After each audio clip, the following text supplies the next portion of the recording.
alongside my producer, Julia Hoff, taking you from 12 to 2 here on the PHLY Sports YouTube page. We have a jam-packed show. Of course, a lot to get to surrounding the Super Bowl. We're going to talk about the birds, all the changes, and of course, potentially why Mike McDaniel took the LA Chargers OC job over the Philadelphia Eagles. We're going to catch up with NFL Network reporter Omar Ruiz from the Super Bowl in just a few minutes. He has some great insight about Sean Mannion. He covered him as a player with the LA Rams, so we're going to talk to him about that. We're also going to get some of the fun sports prop bets from our gambling expert, Brad Feinberg. We're going to talk about potentially what color Gatorade is going to be dumped on the Super Bowl winning head coach. And, of course, we have to talk about the Sixers situation. Keith Pompey, the Sixers beat writer from the Philadelphia Inquirer, he will join us as well. We're going to hear from Daryl Morey. We're going to hear from Jared McCain about just what went on at the trade deadline with the Sixers and some surprising moves there. Potentially, why did they get rid of Jared McCain? So we're going to talk about that with Keith. We're going to hear from every angle on that aspect. And we're also going to get into the Flyers situation as they head into this Olympic break. And the Flyers have just been a disaster for the last month. And now they have, it feels like a potential issue with Matvei Michkov. So we're going to talk about that and much more. And hopefully your day is going much better than the way my day started. And hopefully if you're in this casino or you're watching online and you're going to place a bet on the Parks app, hopefully you have much better luck than I've had this morning. Take a look. This is how my day started, right? So I'm getting ready for this show, talking to my producer, Julia Hoff, and all I hear is my wife and I just went, what was that? And we run upstairs and we look in our bathroom, and this is what we see. Shattered glass everywhere. That is like an 80-inch run. I don't know what happened. We're just downstairs. My other daughter is sleeping. We're downstairs, and we just hear this shatter, and it's just everywhere. So we've been cleaning up glass for the last 2-3 hours this morning. Anyway, if you're placing some bets today on Super Bowl 60, again, hopefully you have some better luck than I've had. So Super Bowl 60 is all set. Seahawks, Patriots, Sunday from the Bay Area. And, I got to be honest, I think – and this might just be me, but it doesn't seem as if there's as much hype and excitement around the Super Bowl. And maybe we're in this fishbowl and it's the Eagles aren't in it, and it felt like, okay, the Eagles are going to make back-to-back Super Bowl runs, and they didn't, so you're just kind of over the Super Bowl. I don't know. I just feel like these two teams, the Patriots and Seahawks, just don't have that star power. And I'm rooting for a great game. I'd love to see a great game come down to the wire. And just I just want to see a great game. And like Tom Brady said, and I can't believe he said this, but I don't have a dog in the fight. Can you believe Tom Brady said that, by the way, when asked about the Patriots, saying he doesn't have a dog in the fight? Are you kidding me? All right, so Super Bowl 60 does show you just how fast things change in the NFL. The, not for long league. Super Bowl 60 is a key reminder just how fast things change in the NFL, because this is an unforgiving league. Think about this. 6 of the last 10 Super Bowls featured a team that missed the playoffs the year before. That should hit home to the Philadelphia Eagles. Windows open fast. They close even faster. And look, I think the Eagles window is open and open for years to come when you look at this roster. But they have to survive this bump in the road, and they've done it in the past. They did it when they won the Super Bowl in 2017 during that season, and they struggled the following year and losing to the Saints and Alshon Jeffrey dropping the ball. Then they went through it again when they got to the Super Bowl in 2022 and lost to the Chiefs. And Jalen Hurts had that, MVP-esque performance. They just didn't win. And then they go into 23 and they go through that. And then they bounce back and they win the Super Bowl in 2024. And Nick Sirianni has said time and time again, if not for that adversity, maybe they don't win the Super Bowl in 2024. And now you're facing adversity again. And the Eagles have had this like roller coaster of a ride. But along the way, over the last 20 years, this team, this franchise, this organization has been a steady presence. And this woe is me attitude about the Eagles that some people have and that I hear throughout the week, I just say it's hard to win in this league. Take a step back and just realize it is so hard. But the Eagles still have it in them. And the Eagles still have a championship caliber team. And the notion that the Eagles are this toxic mess and drama that nobody wants to come here, I just think it is so just short-sighted. And I know they didn't get Mike McDaniel, and I know they didn't get Brian Dable as their offensive coordinator. And I know from the outside, maybe at times there appears to be, okay, what's going on here? But has Howie Roseman not built up that goodwill and that good faith that he's going to figure it out? I mean, remember how shocking and jarring that was when they drafted Jalen Hurts and you just gave Carson Wentz $100 million? But we don't know every little thing that goes inside that building. And Howie Roseman, in my opinion, has earned that trust to be able to identify an issue and fix it. And the notion that, okay, some people have this idea that Nick Sirianni, no one wants to coach with him. I think that's all baloney. I really do. And sometimes changes need to be made. And a lot of us have been made this year about the A.J. Brown situation and the frustrations. And A.J. obviously voicing that on social media and Twitch and here and there. But did you see A.J. Brown? He was on the Micah Parsons podcast. I believe it came out yesterday. I saw it last night, saw it a little bit this morning. And he says sometimes change is good. And he didn't mean about him. He meant about the offensive coordinator thing. And he praised Kevin Patullo. But he also said that sometimes change is good. And he's excited for next season with the Eagles and to see what Sean Mannion can do. And he doesn't sound like a guy that's disgruntled. I heard A.J. Brown. He sounds level-headed. He sounds engaged. Talking to Micah Parsons, he called Philadelphia home. A.J. Brown called Philadelphia home and said he was excited for next season. So to me, as we sit here today, a day before the Super Bowl, it does not sound as if A.J. Brown wants to go anywhere else. It sounds like he wants to stay with the Philadelphia Eagles and figure this thing out with Nick Sirianni and Jalen Hurts and new offensive coordinator Sean Mannion. So I was really pleasantly surprised to hear that from A.J. Brown. And when I saw A.J. Brown pop up with Micah Parsons, I went, oh, no. Like, what is going to happen here? But AJ said all the right things. And by the way, he seemed sincere. He seemed like a guy that I believe that calling Philadelphia home. And by the way, Parsons said Philadelphia was almost home for him because he said that the Cowboys almost traded him to the Philadelphia Eagles for Jalen Carter and draft picks. And he would have been bummed in the sense of he wanted to play with Jalen Carter. And I think we knew that the Eagles had reached out to the Cowboys to see if they could work out a deal to bring Micah Parsons here. And, of course, it never worked out. And I find it hard to believe that Jerry Jones, the Cowboys owner, would trade Micah Parsons to the Eagles. Anyway, he ends up with the Packers. But I thought that was interesting. Micah Parsons would have been amazing here.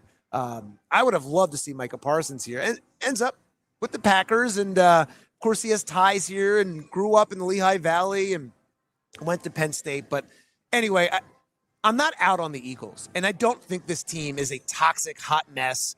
I just think they're tweaking things, and sometimes change can be hard, but it's not as if they let the head coach go. They needed to make a change at offensive coordinator. We knew that. So when you look at these Super Bowl teams and you see the change that happened so quickly with New England and Seattle, I mean, they're balanced, right? I mean, they have top 4 in scoring offense and scoring defense. You look at these two teams. We haven't seen this in a Super Bowl since the NFL-AFL merger. That's championship football, and the Eagles have to get back to that. When you look at what the Patriots have done, when you look at the Seahawks have done, that's winning football, and I'm as shocked as anybody that these two teams are here. But, look, it is crazy. New England goes from 4-13 last season to the Super Bowl. Sounds impossible, right? It's not. I mean, the Eagles in 2017 did that. Remember the season that they had? They had an awful season in 16. They rebound and win the Super Bowl in 17. They did it with Doug Peterson and Nick Foles. The Eagles, set that blueprint for rapid rebuilds before it was, so-called a trend. So now you have Mike Vrabel trying to follow in that footstep. And I have to believe that I like the Patriots in this game. I do. I like the Patriots to win. And the Eagles have been in this window of, are they a dynasty? Are they not a dynasty? The Eagles, they ended the dynasty with the Chiefs. And maybe the Eagles, so-called, you want to call it a dynasty, ended here with this run. I don't think so. I think the Eagles can get back to the big game next year. I really do, with these small tweaks. And, look, they let Milton Williams go. And so he's now on the Patriots, and he's been tremendous on the Patriots. And Eagles fans know him very well. Won the Super Bowl with the Eagles, was fantastic in the Super Bowl last year. And we're going to get into Milton Williams later in the show. But, only 5 players in NFL history have pulled off this, winning back-to-back Super Bowls with 2 different teams. You have LeGarrette Blount, Chris Long. They did it with the Patriots, and then they did it with the Eagles in 2017. And then, think about it. Like, it's possible, right, that Milton Williams, and you weren't sad to see Milton Williams go, per se. I mean, $100 million, it seemed ridiculous, but he has been a force on that Patriots team. And then you look at Seattle, when you look at these storylines, what Sam Darnold has done, once written off, trying to pull, a Nick Foles redemption kind of story. First year with this team, unexpected Super Bowl run. Cooper Kupp, by the way, he's trying to be in that elite list with Torrey Smith, another former Eagle, as wide receivers who won Super Bowls with 2 different teams. There's a lot of parallels here where I can say these other teams reset, and bam, they're back in the Super Bowl. And I think the Eagles can reset. I don't think it's as drastic as New England. I don't think it's as drastic as Seattle. But changes are coming. And the Eagles hopefully use this, like they said. And I remember what Nick Sirianni and Jalen Hurts talked about at the end of Hard Knocks.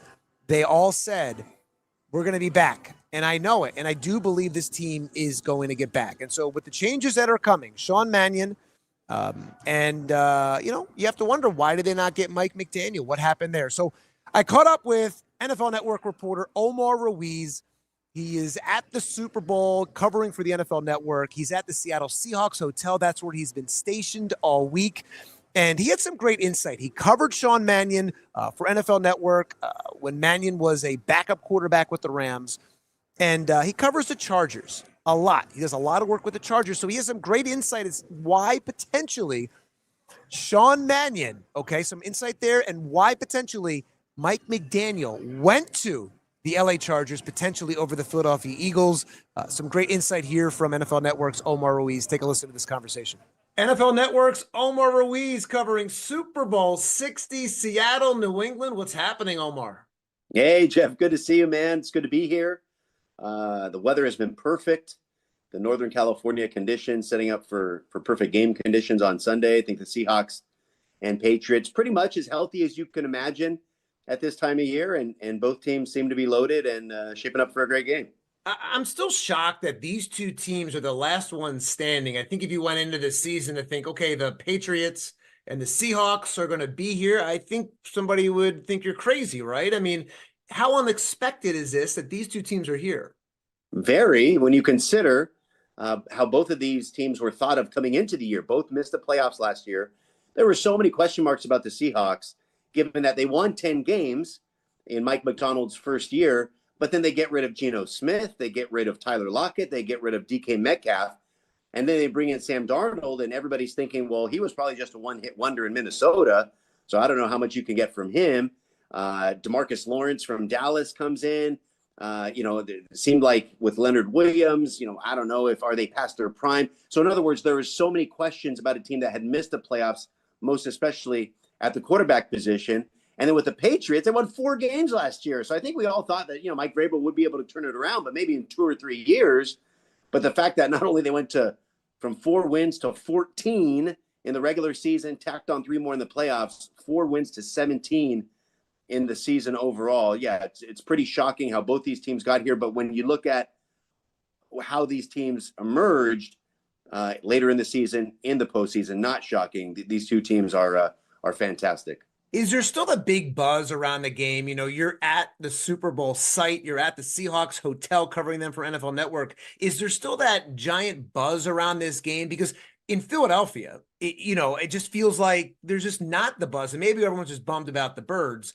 But is there the buzz around the Super Bowl when you have these 2 teams that I don't feel like have that so-called star power? Well, I think in Philadelphia's case, the expectations are such that the Eagles roster is set up to be Super Bowl contenders every year. And so when they're not in it, I wouldn't blame the fan base for not being completely engaged after a disappointing playoff run. in the Super Bowl 60. But here in the Bay Area, in Northern California, it seems to be energized. We're down in San Jose, kind of away from all the fan atmosphere in San Francisco. But I've been going up there for NFL honors and other events, and it's happening. The buzz is there in the city, the scene and the parties and all that. And around here, where the teams are staying, it has picked up. The family and friends are in town now for the weekend. The wrapping up practices and all that. So, so like that part of the atmosphere has picked up. So yeah, so there is a buzz around here, but I think it goes back to what we were just talking about in terms of the surprise of these two teams being here in terms of where they began to start this season. And I think it's because there weren't bona fide stars yet. Everyone knows Sam Darnold from his New York Jets days, but they think of the failures and not necessarily the fantastic football he's played the last couple of years. So what a redemption story that could be if he wins on Sunday. And then Drake May, promising as a rookie and now MVP candidate, obviously was second to Matthew Stafford. So I think these are teams that are positioned to become the sort of buzz type of teams in the NFL going forward, but certainly coming into the season, they were not. Maybe that's why some of the national perception may be that way. Sure. And covering the Seahawks this week going into Super Bowl 60, I mean, Sam Darnold's story is amazing. I mean, Joe Douglas was running the Jets at the time, gives up on Sam Darnold, who was supposed to be the savior of the Jets, who have just been awful for decades. He goes on this journey. He ends up in Minnesota, does what he does with the Vikings. They let him go. Now with the Seahawks, I mean, I read this is that Darnold managed to accomplish something that no quarterback in NFL history has done, winning 14 games in back-to-back seasons on two different teams. So what is it about him that you have uncovered or learned this week about his mentality, his makeup to keep going when things get tough? It's very simple, Jeff. And this is something that it's hard to hear because we are so used to covering these alpha dog, chip on their shoulder, hyper competitive athletes. Sam Darnold is just a good old nice guy. He really is. And just going back to 2023, when he was with the 49ers and really attributed being the backup to Brock Purdy in that Super Bowl run for San Francisco, where they eventually lost to the Chiefs, and just connecting with what it means to be a good teammate and to support Brock Purdy in those days and be ready if his number was called. And then, going to Minnesota and really having a chance to compete there. And that was his situation when he signed with Minnesota, because they had just drafted J.J. McCarthy, and then McCarthy gets hurt in training camp. And then it was his job and did the most with it.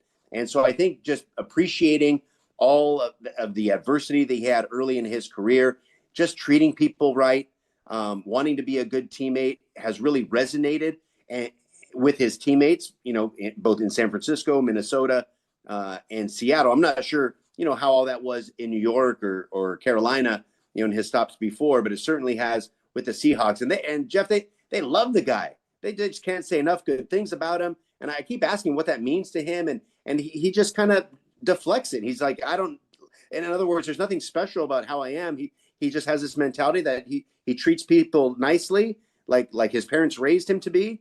He tries to connect with his teammates in that way. And it certainly has resonated, and they can't be more happy for him, and they can't want to play harder for him the way that you've seen them embrace him this year. It's just amazing. I mean, a lot of guys could have been just out of the league, and then he does what he's done the last 2 years.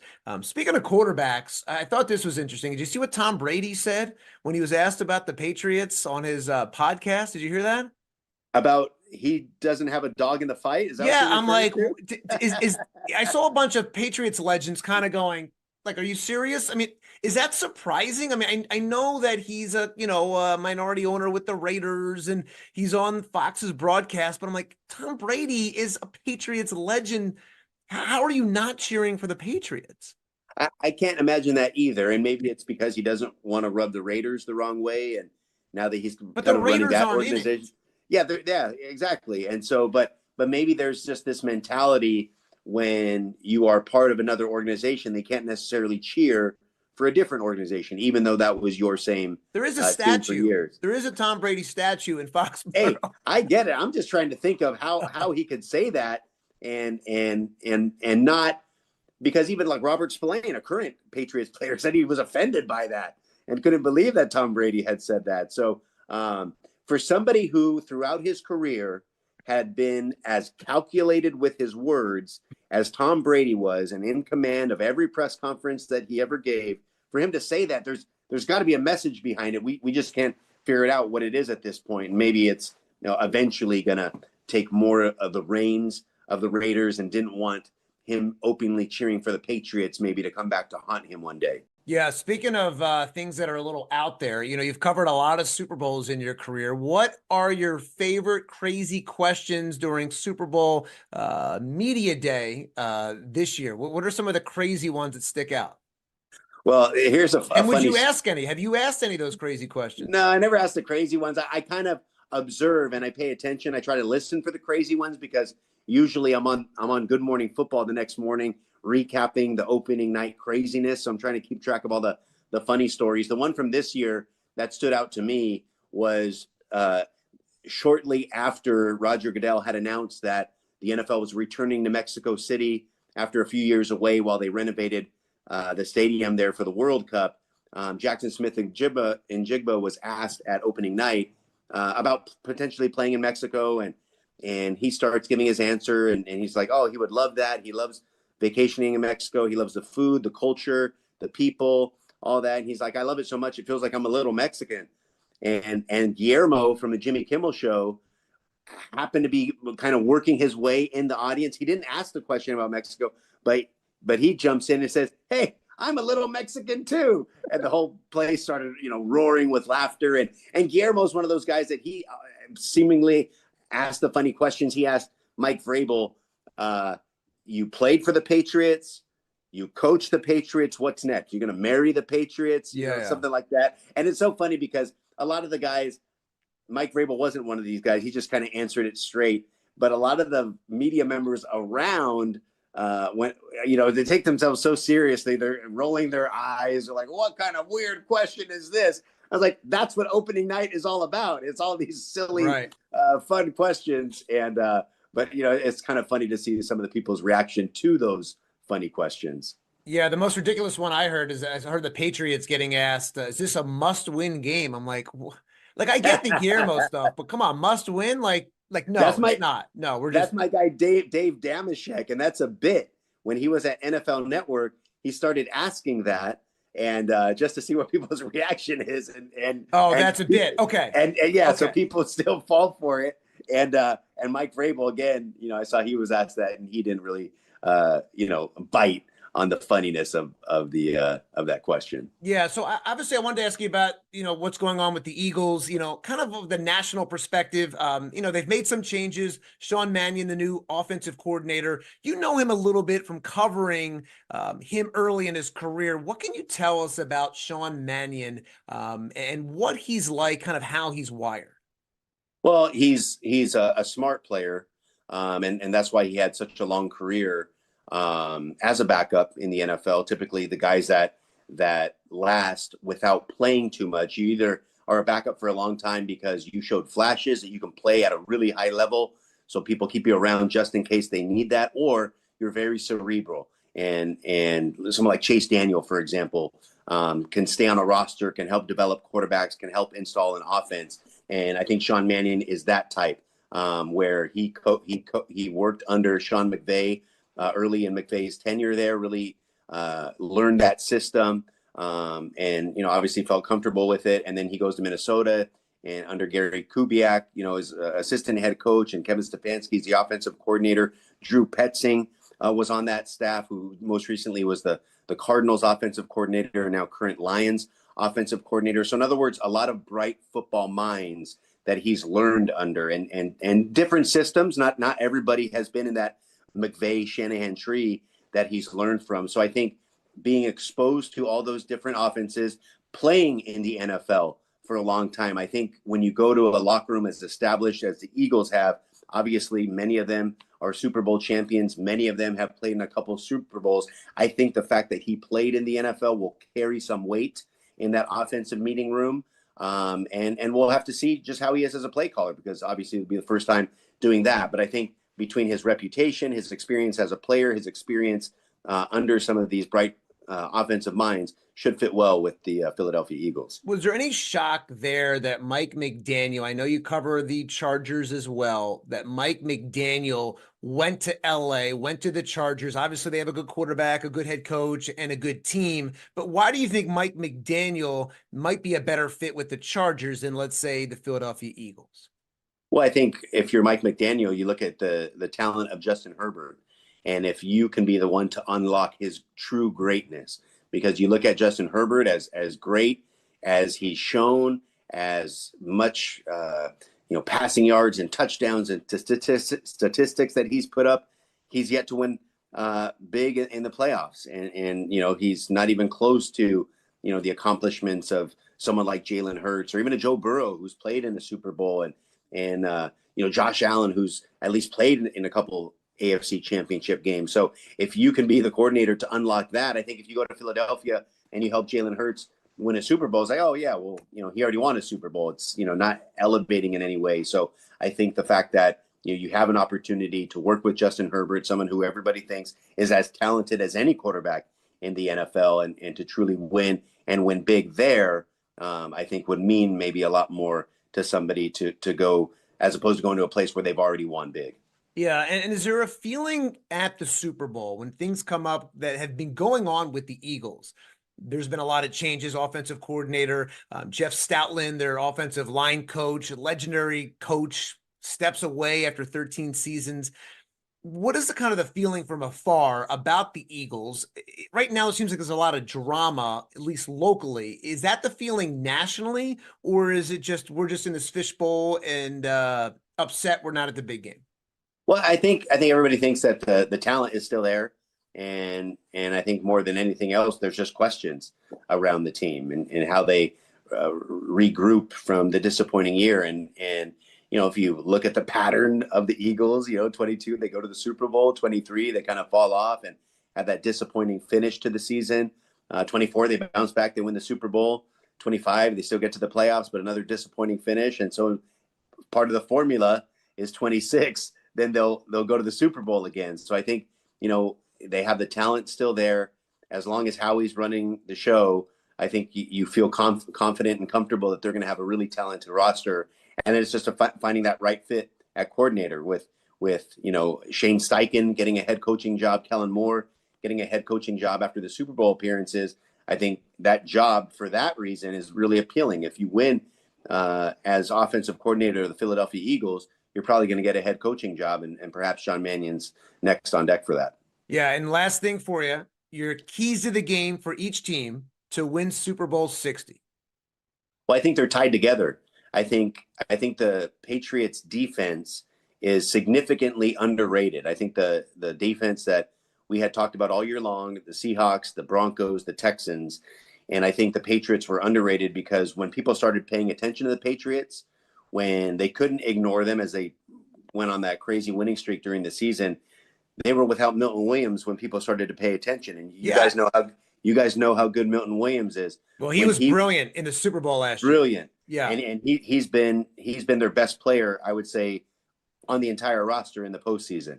And when he came back and dominated the way he did here in the playoffs, people wrote off that first game against the Chargers by saying, oh, they don't have an offensive line. When they dominated the Texans, people said, oh, C.J. Stroud and that offense really struggled all year. They weren't much of a challenge. Then against Denver, Bo Nix was out in the playing conditions. And they really haven't given the Patriots just due. But I think with Milton Williams playing in that postseason form, and Christian Gonzalez has been healthy too, and the pairing with Carlton Davis there, that Patriots defense is elite. They will keep the game close. And then it comes down to Sam Darnold. Can the Patriots force turnovers against Darnold and force him into the guy that led the league in turnovers this year? Or will Darnold play a clean game and be the guy that threw 346 yards, 3 touchdowns, and no interceptions against the Rams? He hasn't thrown a pick in the last 3 games, which have been the biggest of the season. Remember, Jeff, that Week 18 game against the 49ers where they had to win for the number 1 seed on the road and the NFC West. He wins that, doesn't turn the ball over. They destroy the Niners the next game in the divisional round and obviously win that squeaker, and he had to make big plays down the stretch against the Rams in the NFC Championship game. So if we get that version of Sam Darnold, I think Seahawks win. But if the Patriots can turn the ball over and get more possessions for Drake May and that offense and Josh McDaniels as play caller, I think the Patriots can sneak that one out. Yeah, Patriots are getting their money's worth so far with Milton Williams. I saw that contract last year, and I'm like, wow, that's a lot of money for Milton Williams. And sure enough, he has them in the Super Bowl. All right, Omar Ruiz. Living up to it. Yeah, thank you so much for joining us. Great insight on Super Bowl 60. Of course, does a great job on NFL Network. Thanks, Omar.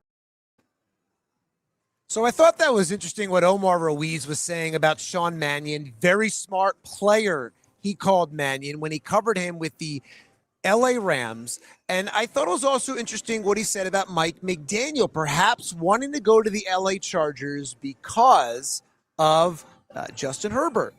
You know, so maybe Justin Herbert is viewed as a better quarterback in a better situation as Jalen Hurts. And I think they're similar. I think both teams are similar. And I would tell you, I think there's less pressure. External pressure is less with the LA Chargers than the Philadelphia Eagles. And maybe it's just a better fit for everybody. And maybe Mike McDaniel's too kind of quirky to be here in Philadelphia. And so we're going to see. And look, the Eagles, they've made changes before. No one heard of Nick Sirianni, right? And he comes here, he wins a Super Bowl. Doug Peterson was considered, you know, like the worst head coaching hire, people would say. And Mike Lombardi went out and said that, which was ridiculous. And Doug wins the first Super Bowl here in Philadelphia. So I believe that Howie Roseman and the Philadelphia Eagles front office can figure this out. And we're going to get into the Milton Williams situation. You know, he said that the Philadelphia Eagles didn't even offer him a deal, so he goes to the Patriots. But I want to talk about the other changes with Jeff Stoutland. I mean, Stoutland's resume as the Eagles offensive line coach is one of the most impressive resumes in modern NFL history. 13 seasons with the Philadelphia Eagles. He helped build 2 Super Bowl winning offensive lines. He developed talents like Lane Johnson and Jason Kelsey, Brandon Brooks, and Jordan Mailata. He found Jordan Mailata. The guy had never played football. He was a rugby player in Australia. And what he's done with Jordan Mailata to turn him into a stud left tackle cornerstone is unbelievable, okay? Unbelievable. And I think when the news first came out, everybody was shocked. Jason Kelsey was like, whoa, you know, and then even Jordan Mailata. And so our PHL crew that is out at the Super Bowl on Radio Row, they caught up with Jordan Mailata, and you know, and he was heartbroken. He was in a little shock. So I want you to listen to this. Here's Jordan Mailata talking about Jeff Stoutland walking away as Philadelphia Eagles offensive line coach. Bawled my eyes out. I just immediately talked to Stout, and I couldn't formulate a sentence. I was just crying. Well, you can tell by just looking up that we have the big man here, Jordan Mailata. And Jordan, first of all, welcome to Radio Row. Hey.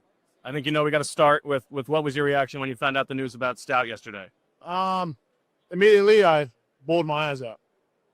I was just immediately talked to Stout, and I couldn't formulate a sentence. I was just crying. And I told him, you know, I'll come see him as soon as I go back home.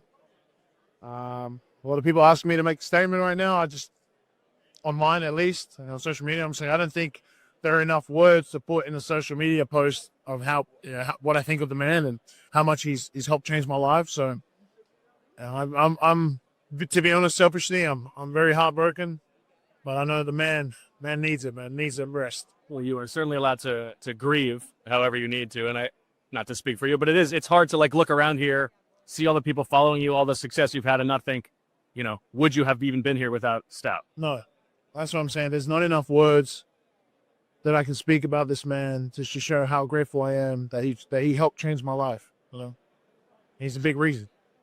I guess just like for people who maybe aren't as familiar with it, like how much do you attribute your development to it?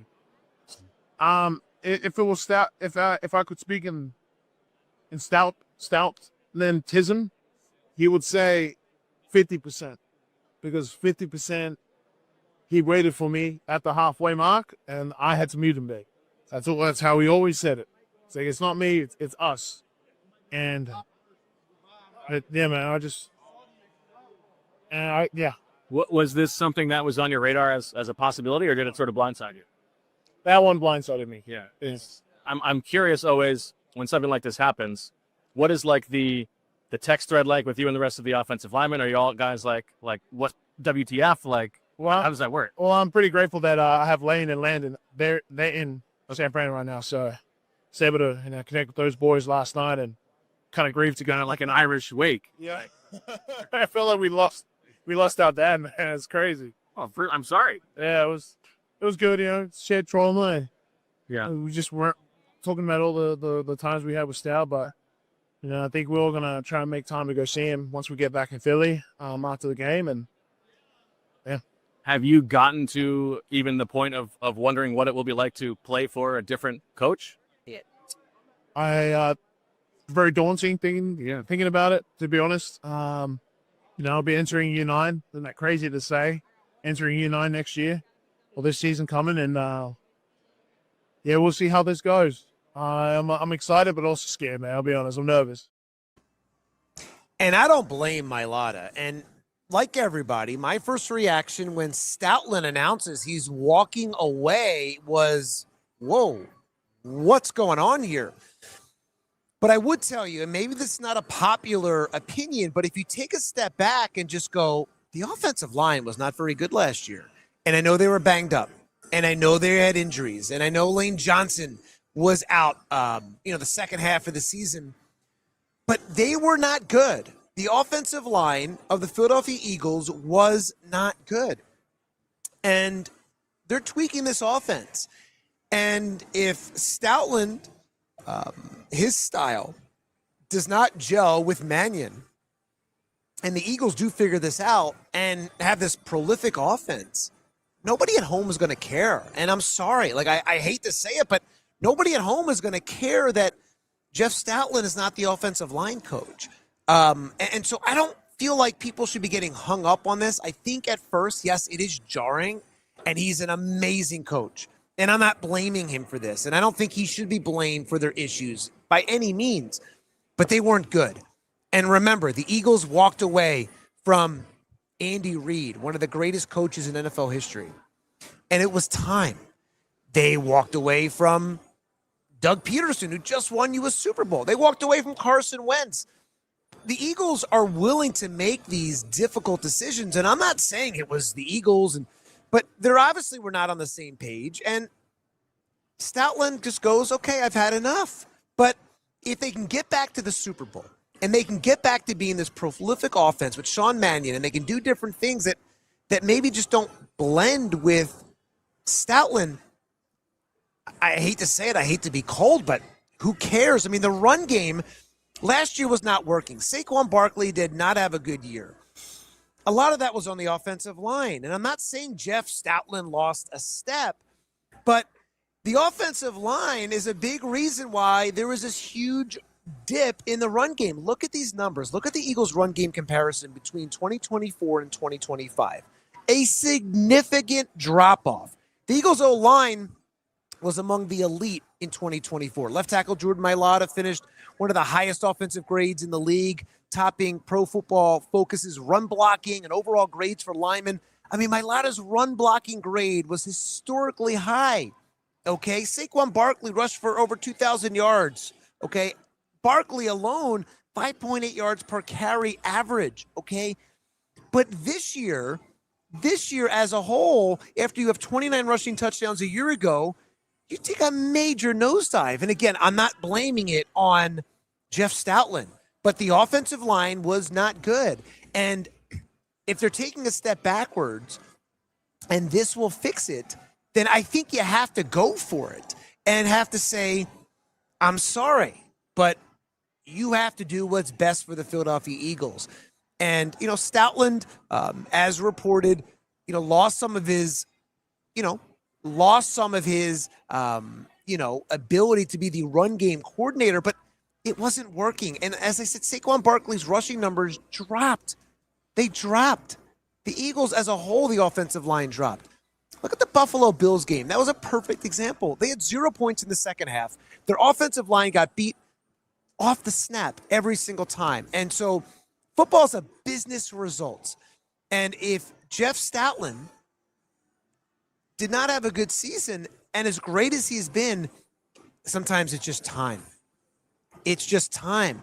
And I don't think you can go out there and replace a Jeff Stoutland with somebody that is going to be better by any means. But if it all gels and all comes together with this offense, then I'm all for it. I'm all for it. There's no denying Jeff Stoutland, a legendary offensive line coach. His fingerprints are all over those championships, all over these amazing careers, as we talked about with Lane Johnson and Jason Kelsey and Jordan Mailata. Brandon Brooks came out of nowhere and had amazing seasons in Philadelphia. But you got to come up with the results. And Stoutland, he built that dynasty, but it is a thankless career and job in the NFL. And I just say, if this is going to help them turn the page, then you got to turn the page and be cold-hearted about it and just say, we got to look to the future. So that's my take on the Jeff Stoutland situation. Again, amazing coach, fantastic. Everyone loves him. You heard it from Jordan Mailata, who was bawling his eyes out. So the guy's fantastic. All right, let's go back to talking about Super Bowl 60.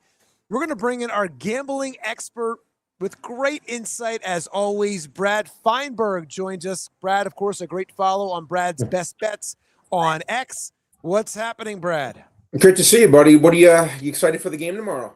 Yeah, and I was saying earlier when the show started, I don't feel like there's as much excitement and buzz. Maybe it's because the Eagles aren't in it, and I expected the Eagles to be here. There's not as much buzz. But Seattle, 4.5-point favorites in this game.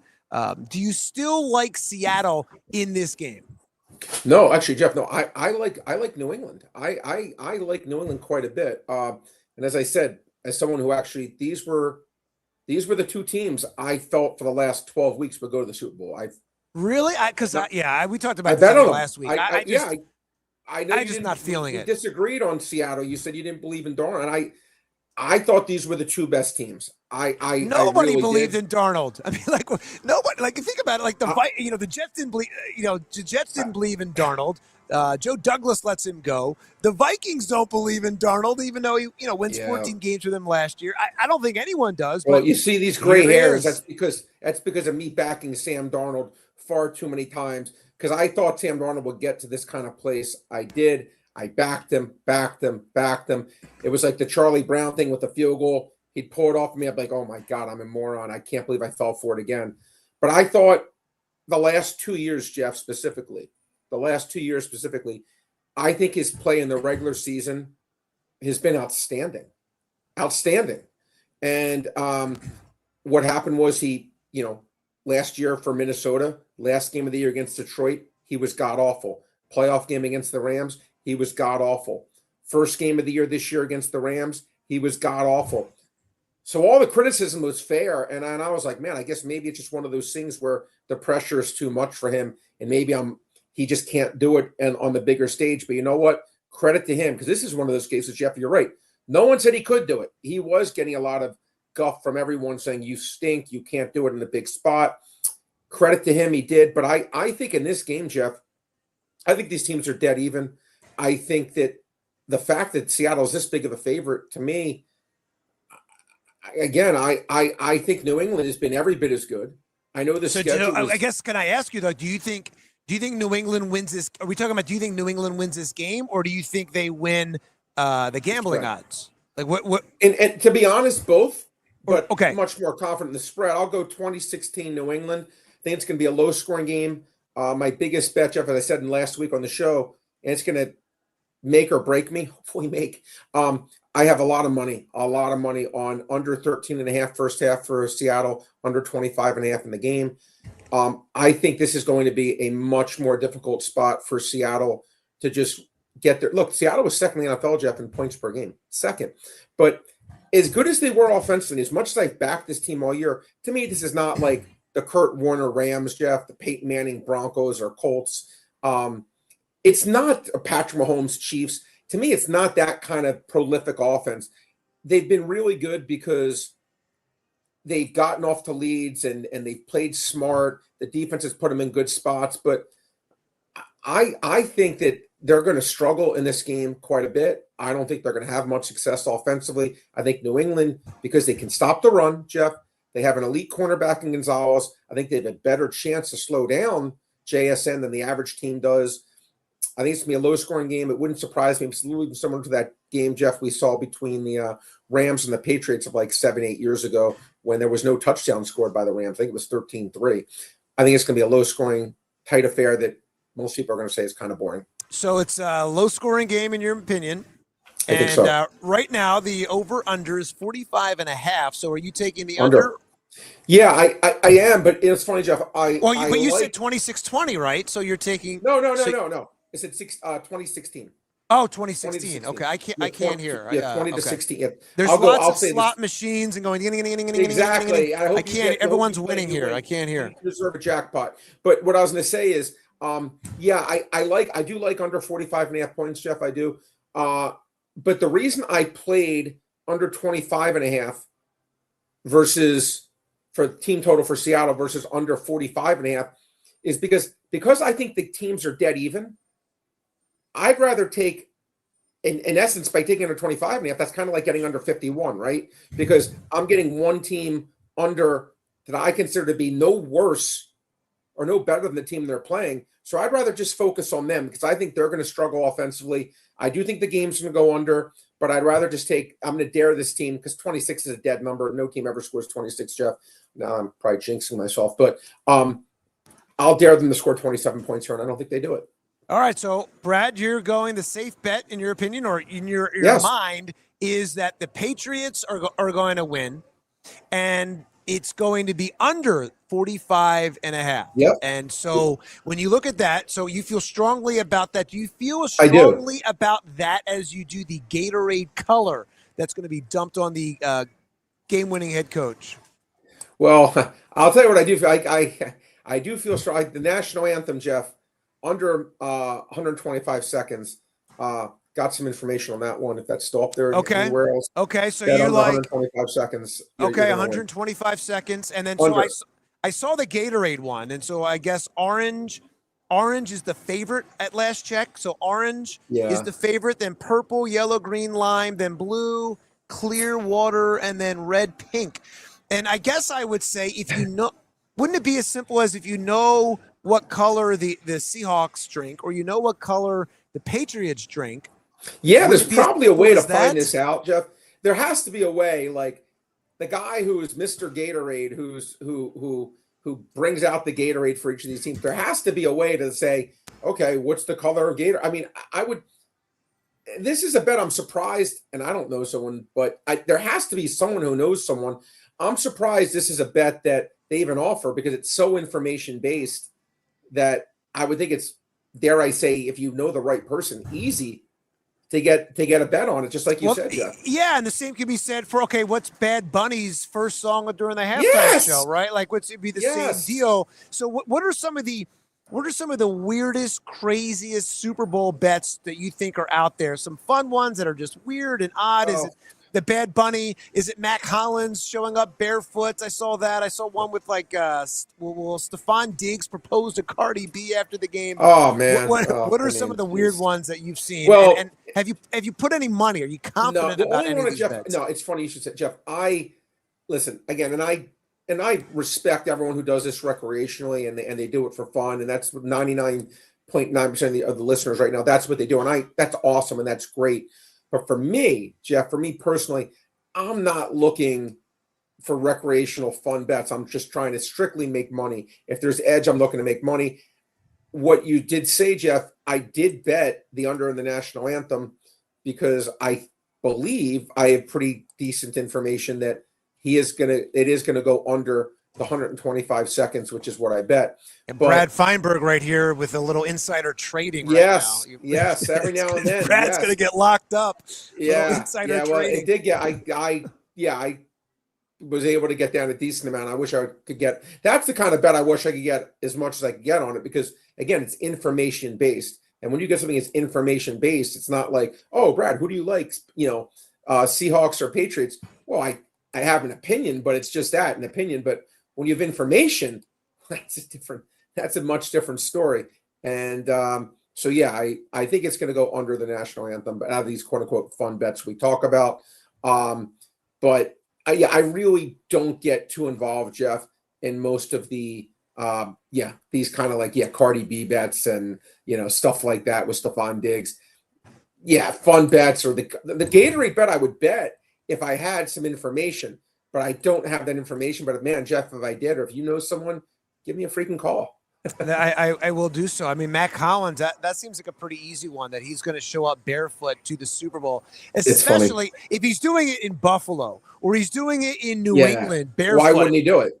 Right. And so, Matt Collins, former Eagles receiver, he started learning that here. So he brought in these guys. I think he was saying he brought in these guys from New Zealand or Australia or somewhere that, kind of like teaching him like to be like centered with the earth. And I just think, and I had this happen to me today, we showed it in the beginning of the show, I had glass shatter in my bathroom this morning, just shattered everywhere, like this 80-foot-inch run of glass of my vanity mirror. And I'm thinking, all I think about Matt Collins every time is I go, how's he not like afraid that he's a football player? He's going to walk on glass, like from the parking lot. I agree with you, and I go like, okay, I get it, maybe on the field and things like that, but to walk in barefoot. But I think the Matt Collins bet is an easy one. Like, I think that's, of course he's going to walk in barefoot. The game's in San Francisco or Santa Clara, so of course he's going to walk in barefoot. That's an easy prop, or as my daughter uses, cartoony. She likes to use the word cartoony. That's a cartoony bet to me. Sorry. So what are some prop bets out there that you think are safe bets for anyone listening, anyone watching, that you think are, hey, I think this is a lock? Are there any prop bets out there that you go, well, this is a lock? Jeff, let me just say, my friend, and I say this to everyone watching, please know, no such bet I ever will say is a lock. I always say I do my best to give people good information. I do my best to hopefully have you win, but no such thing as a lock. Please know that any single bet can lose. So please, that's saying bet responsibly, never bet over your head. No such thing as a lock. Here are some bets that I did do, though, and again, none of them being locks, Jeff, but things I did like. I bet Ramondre Stevenson over 2.5 receptions. Had to lay about $1.40 juice, but I think it's worth it. He's been so involved in the receiving game, Jeff, and the running game, but so involved in the receiving game recently. Henderson is not the third down back anymore. I think he gets his 3 catches. Matt Collins, the aforementioned Matt Collins, Jeff, I bet under 2.5 catches. Do not think he gets 3 catches here. I bet Drake May's under in rushing. Seattle plays a lot of his own defense. What's that mean, Jeff? That means that some of those big runs running won't be their own coverage. A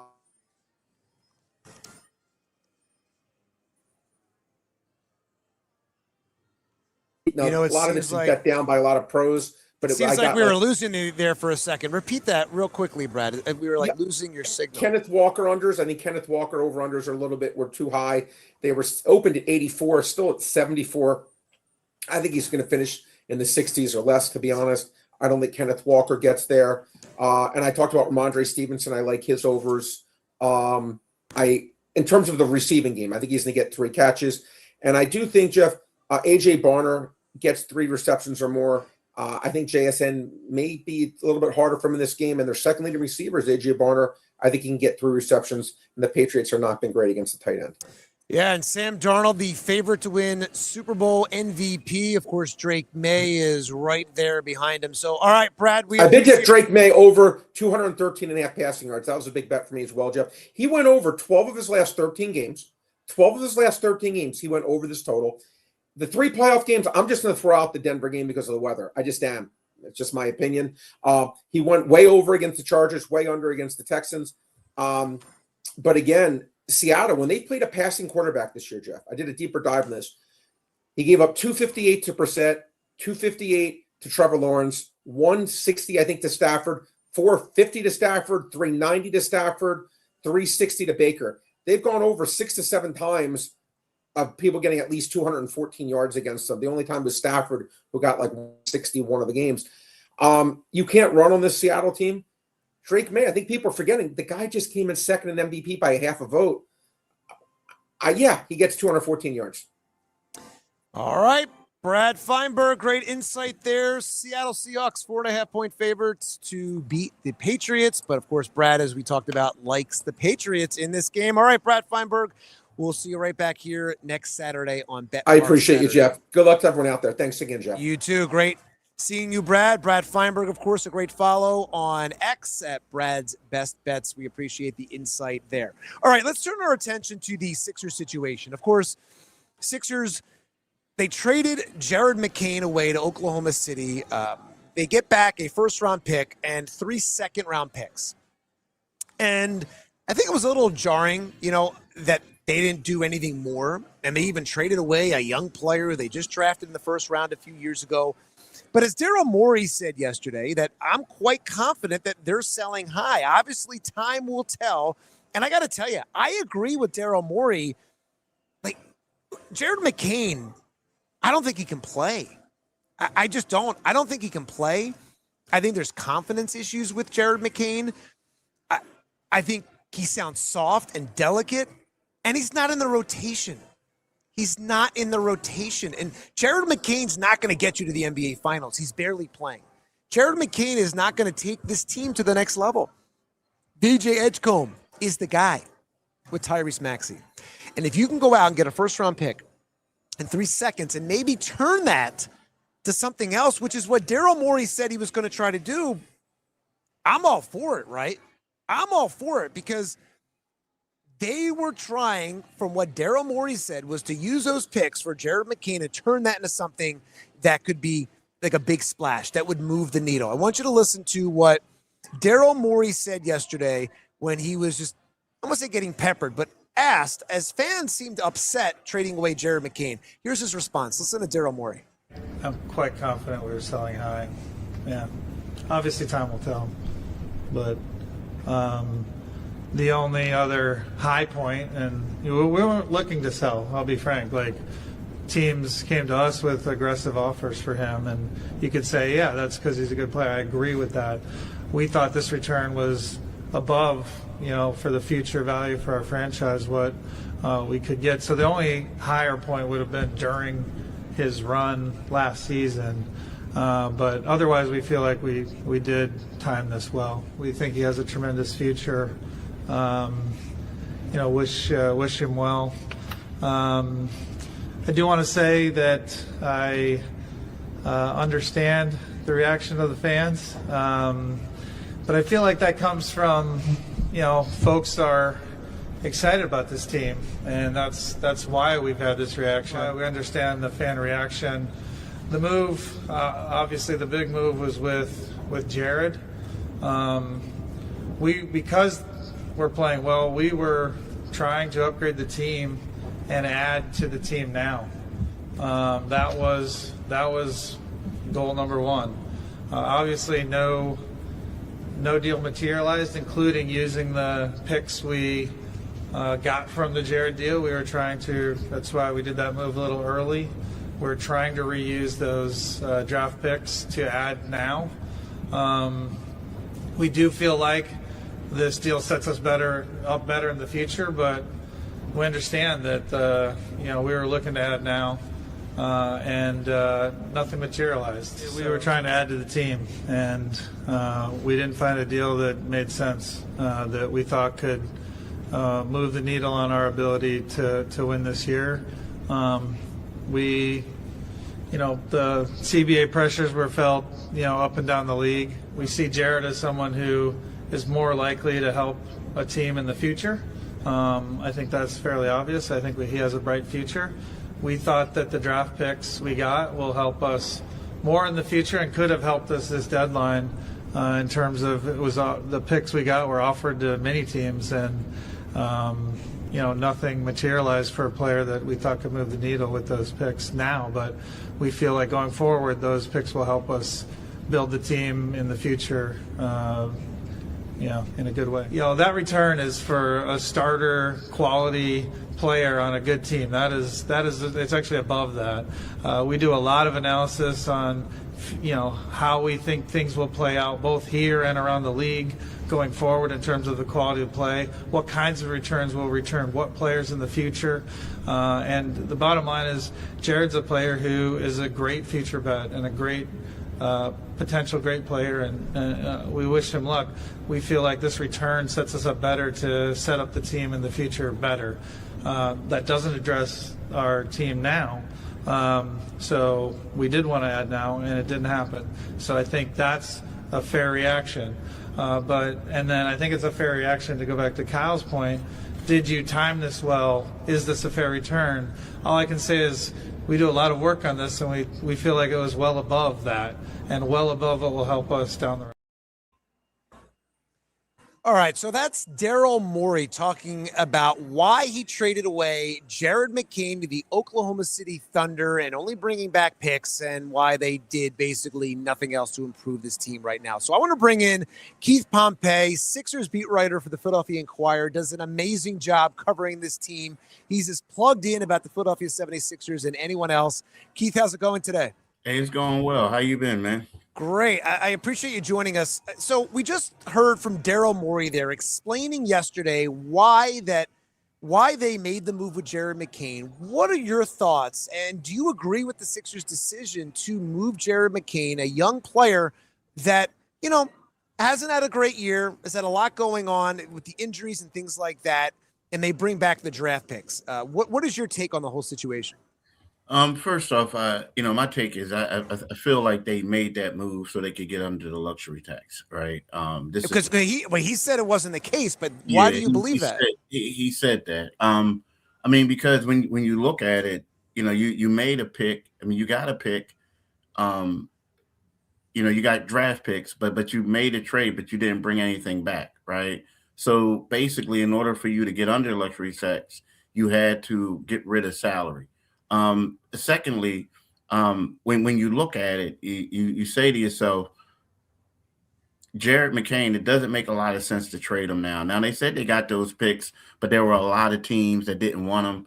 Typically, when you make a trade like that and you acquire picks, you acquire because there's a team out there that says, if you get these picks, we will make a trade with you. So you typically don't get the trade. You don't make a trade and then later try to find a team to give it to. Right? It's already set up, like a three-way, almost like a three-way. Yeah, it's already set up. And when you say well, maybe it just didn't work out and it didn't pan out, then people are like, okay, I understand that.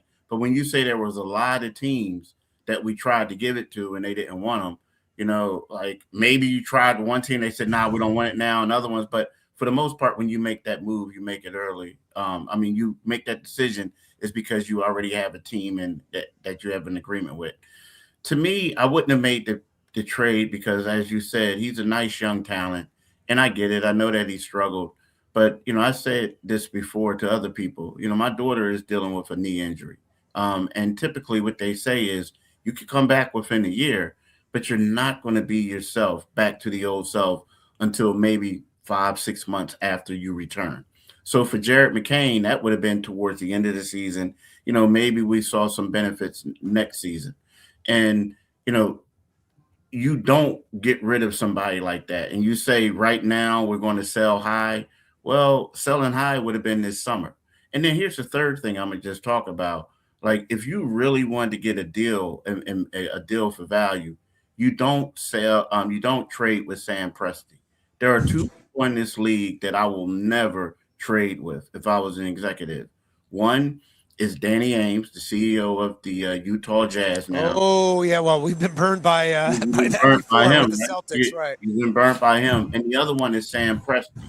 And so it's kind of like, if I know that, Daryl knows that as well. And not only that, Sam was kind of sort of like, yo, I'll give you a first-round pick for him, right? So my thing is you don't do that. And the reason why that's important, this is the first time that Oklahoma City surrendered a first-round pick in the trade since 2015. So they must know something about Jared McCain that the 76ers don't, right? Yeah, but can't the same thing be said about the Sixers? Like they know something about Jared that, and I'll tell you, like I'm not a Jared McCain guy. Like I don't think he can play, and I don't think he fits. So what I would say is, if you can we're going to turn that into something else, and it fell through, then go for it because Jared McCain's not really in the rotation. He's not going to be a guy that's going to get you to the NBA Finals. So you got to win right now. I mean, your window is just shrinking by the day. So I would have made this move in 2 seconds. I'm not that bent out of shape about it, but I'm sorry. Go ahead. Yeah, but let me ask you this: you'd have made this move, but would you brought somebody else back in? I would have tried. I certainly would have tried. I mean, and this leads me to believe, like, okay, were they going after Giannis? Were they going after? Come on, bro. Come on, nah. You know, were they going after somebody bigger? You can't get Giannis for Jared McCain. No. But yeah.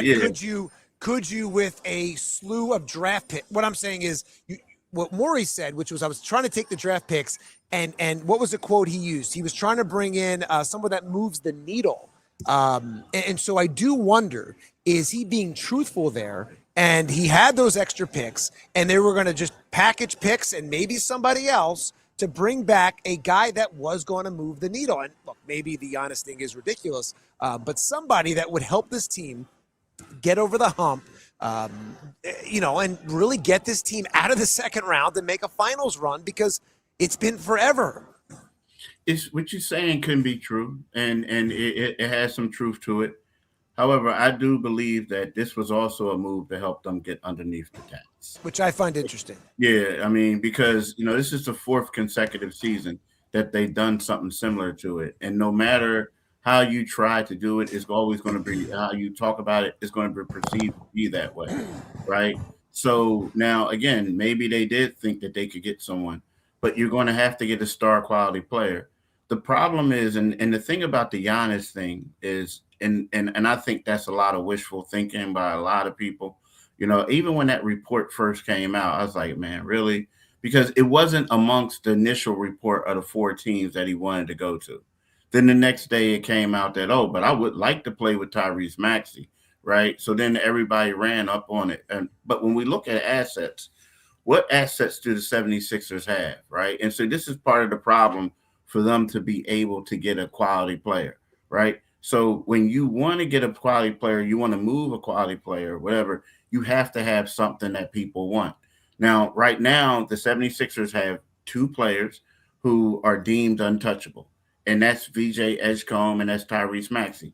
They have the biggest trade value out of anyone else, right? Then you might say it's Jared McCain. Now, even though Joel Embiid is showing flashes and extended flashes, I might add, of being back to his MVP caliber player, and Paul George was playing well. The problem is Embiid, no one knows what he's going to look like next year, the year after that, and so forth. And then Would you move Joel? You know what? I don't like, yes and no. Like, I don't know. Like, see, Joel is the big mystery. Like right now, if you have Joel Embiid, you're not as good as the other players are.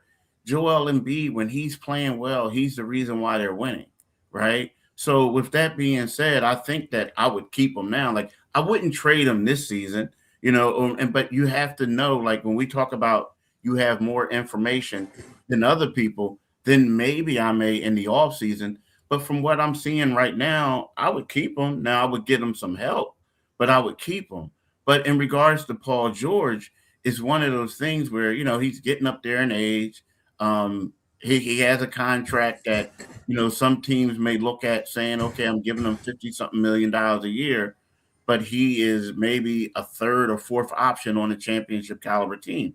That's a lot of money for that type of player. So, when we look at it, I think that when we talk about the 76ers getting involved and getting these type of marquee players that's going to help them win a championship, they just don't have it.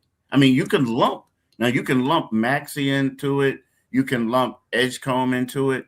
But at least with the Edgecombe thing, you're going to have to give up some salary.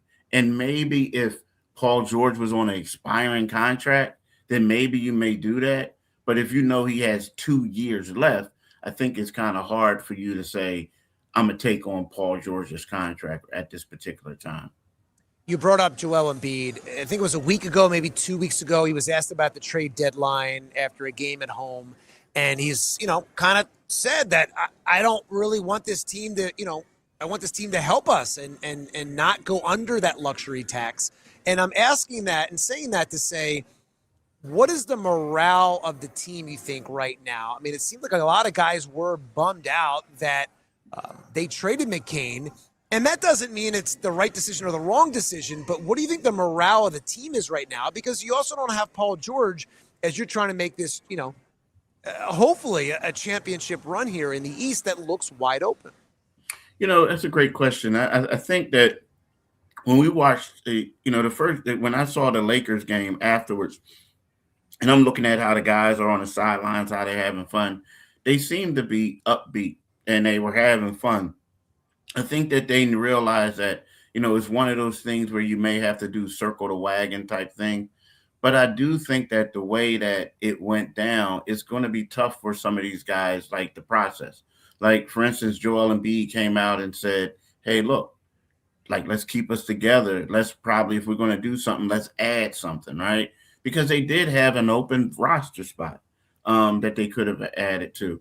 So I think that, a lot of the guys could be disappointed, not just because, they lost a guy, but who can make shots, hopefully, but a guy who was a great teammate, a guy who they all got into. I mean, love. Now, here's something. I know it can be different because we're in a social media age, but I've been covering this team for 13 seasons now, and I've never seen as many social media tributes to a guy being traded before. It was a lot of them.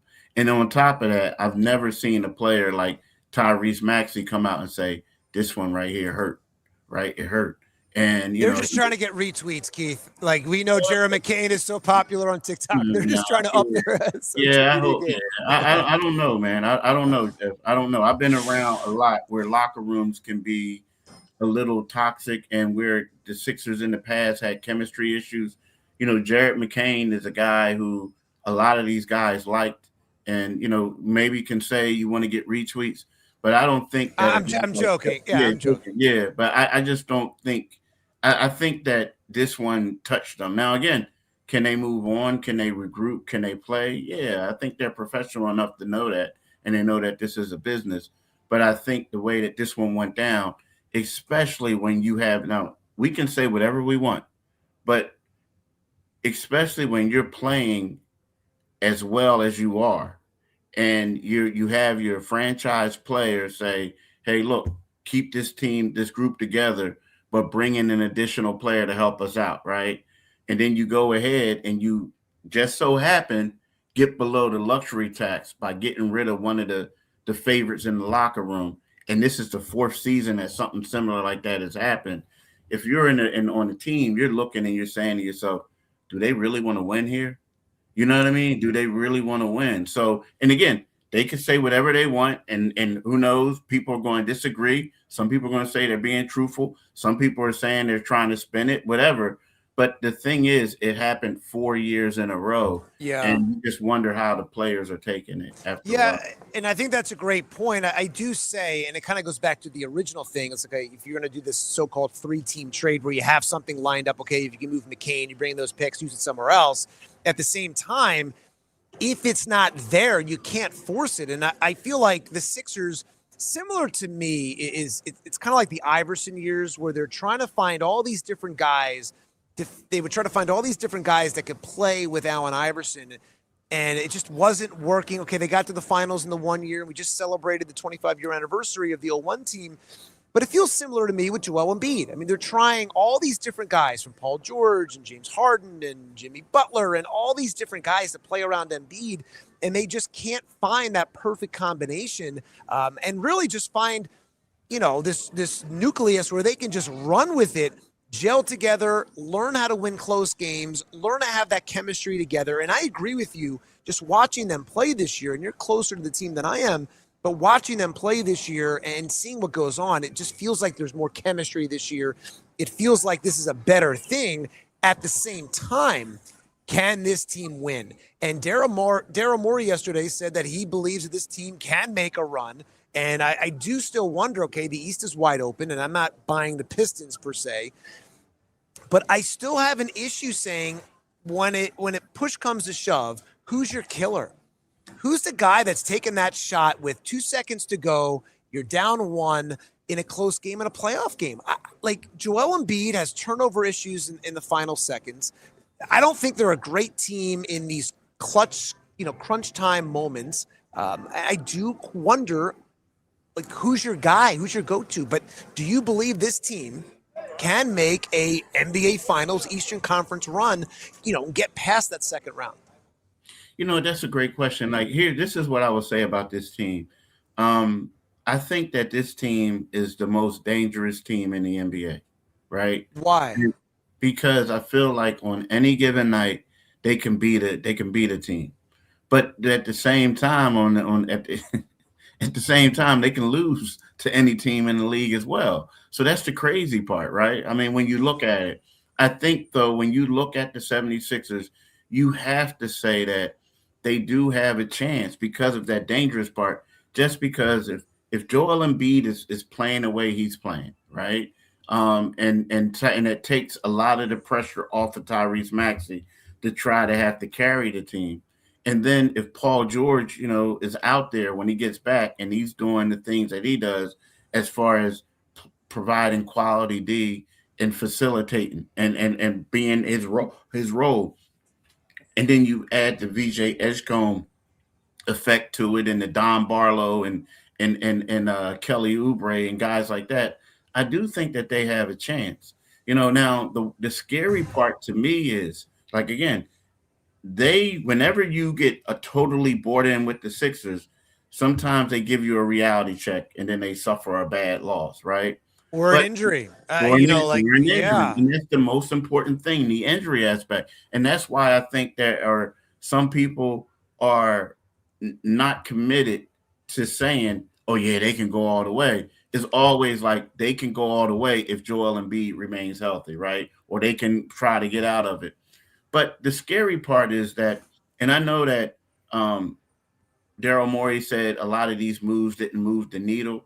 But when I look at the Boston Celtics and I see that they got Nick Vucevic, and we look at the centers that they had, like they had three centers who, if you can name two of them, the average fan could name two of them, I'd give them $1,000, right? It's just how it was, right? But at the same time, they were playing well. So then you go out there and get Vucevic.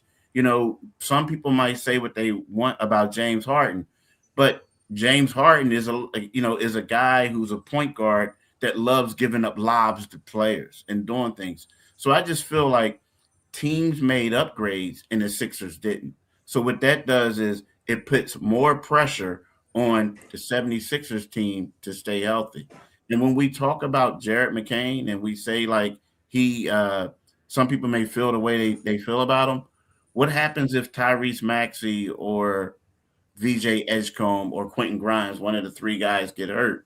Well, who's going to step up and come off the bench right now? Is it going to be Kyle Lowry? Are we going to have to play Kyle Lowry, or are we going to have imbalanced lineups? So to me, that's the only pause I have right now, is because I don't feel like at this particular time, as of today, the 76ers didn't make any upgrades comparable to what other teams have made. And that is such a great point. The injury factor, okay, where McCain could come in, and that is a brilliant point there that you make. And you talk about having guys, not having guys, and you mentioned Paul George suspended, and he's going to come back with 10 games to go.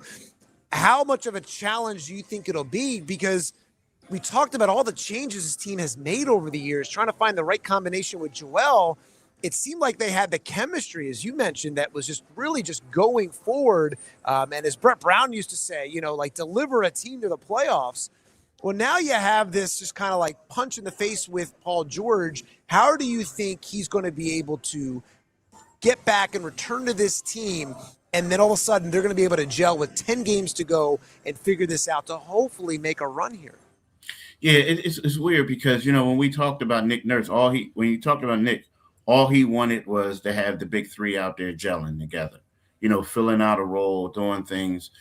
For Paul George's role this season, it's not like you would think that it would be a tough transition for him to come back.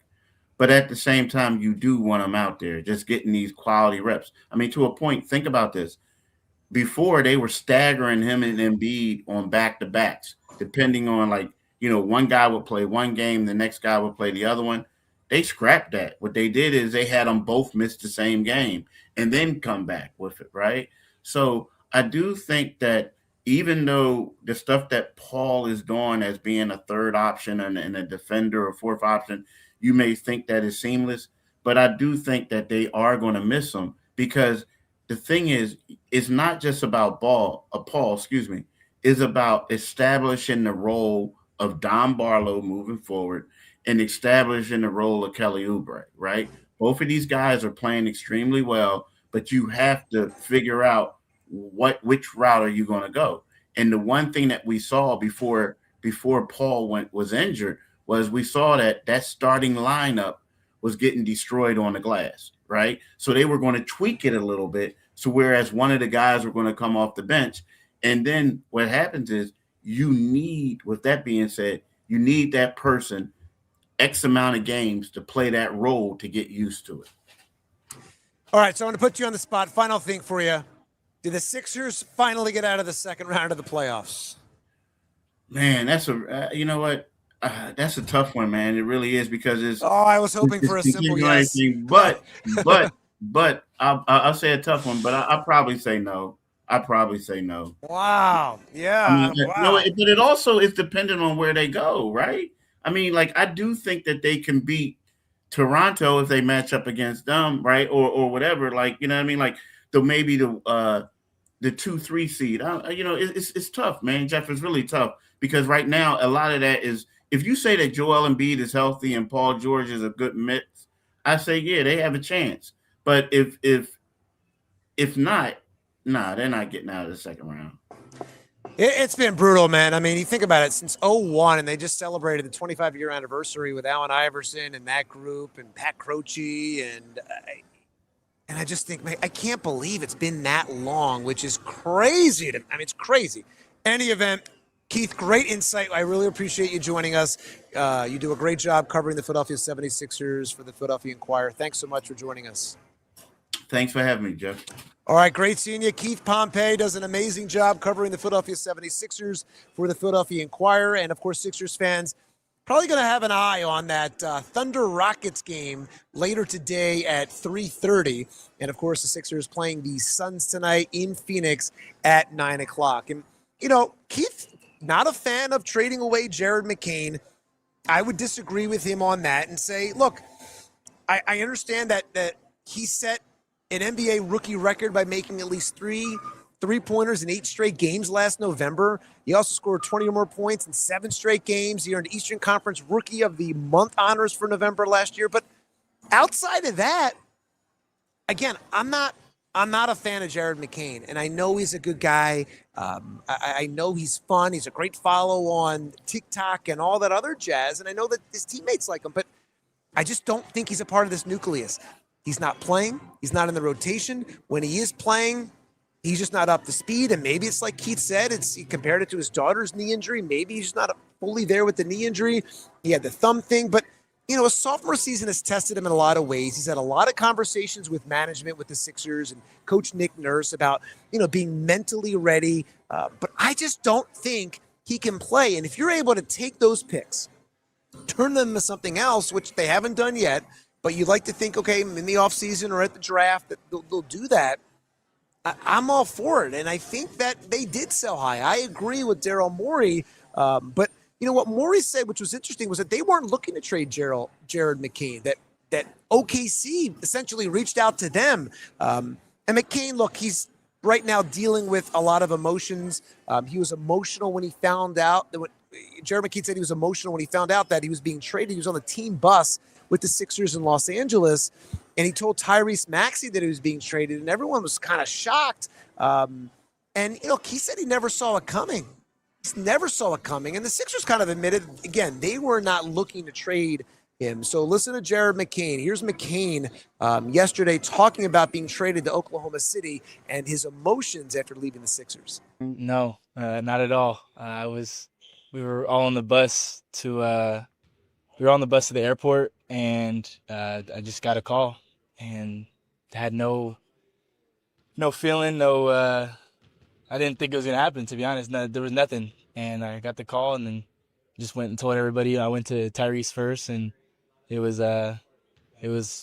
pretty emotional. Mark talked about how tough that is for you. I mean, how, I guess, quick did you feel like you had to get over it, or like was it any times you spent like, dang, this sucks? I think I'm still like, I allow myself to feel all the emotions. It's natural.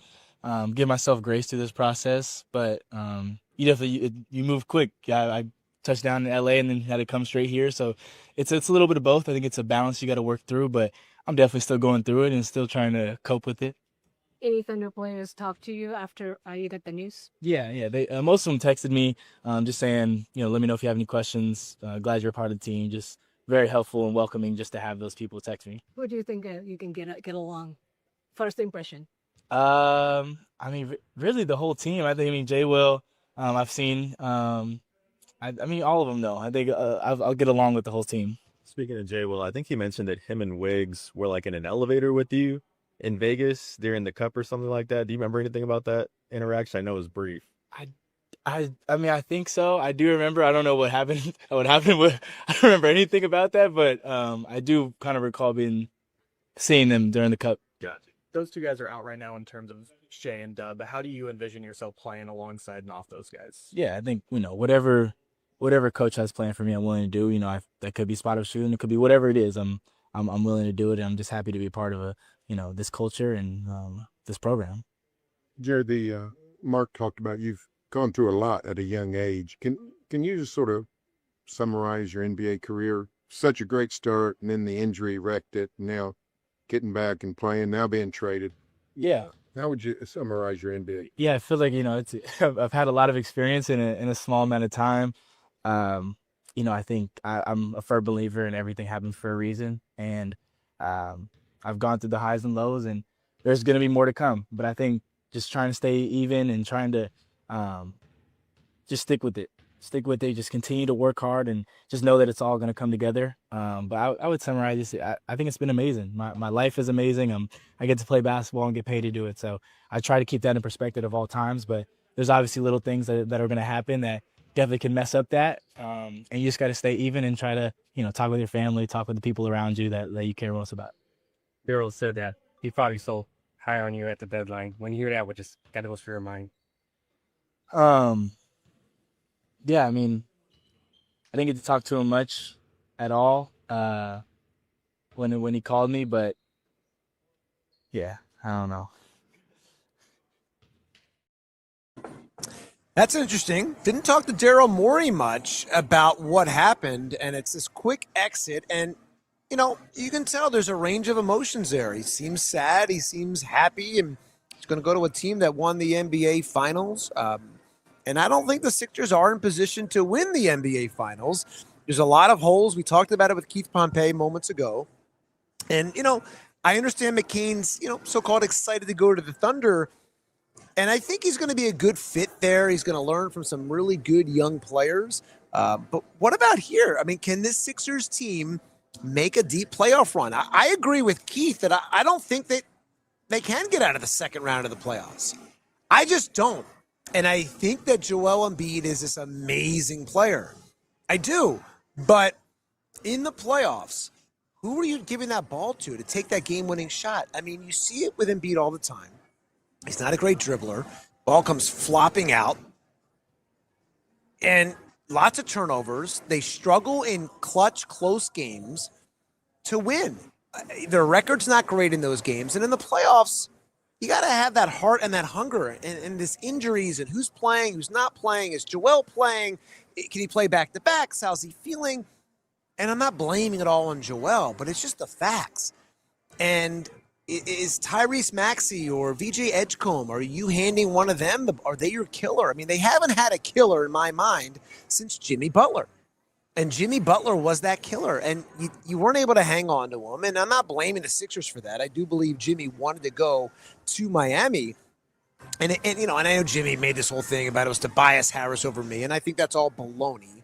I don't think that was the case. The Sixers knew they weren't going to be able to resign Jimmy Butler, but I just don't think this Sixers team, even with Paul George, even with Edgecombe and Maxey, and Embiid, that they are going to be able to make this run. I think the Pistons have more heart, and I think the Celtics have more heart, even without Jason Tatum. And I believe the Knicks are going to figure it out.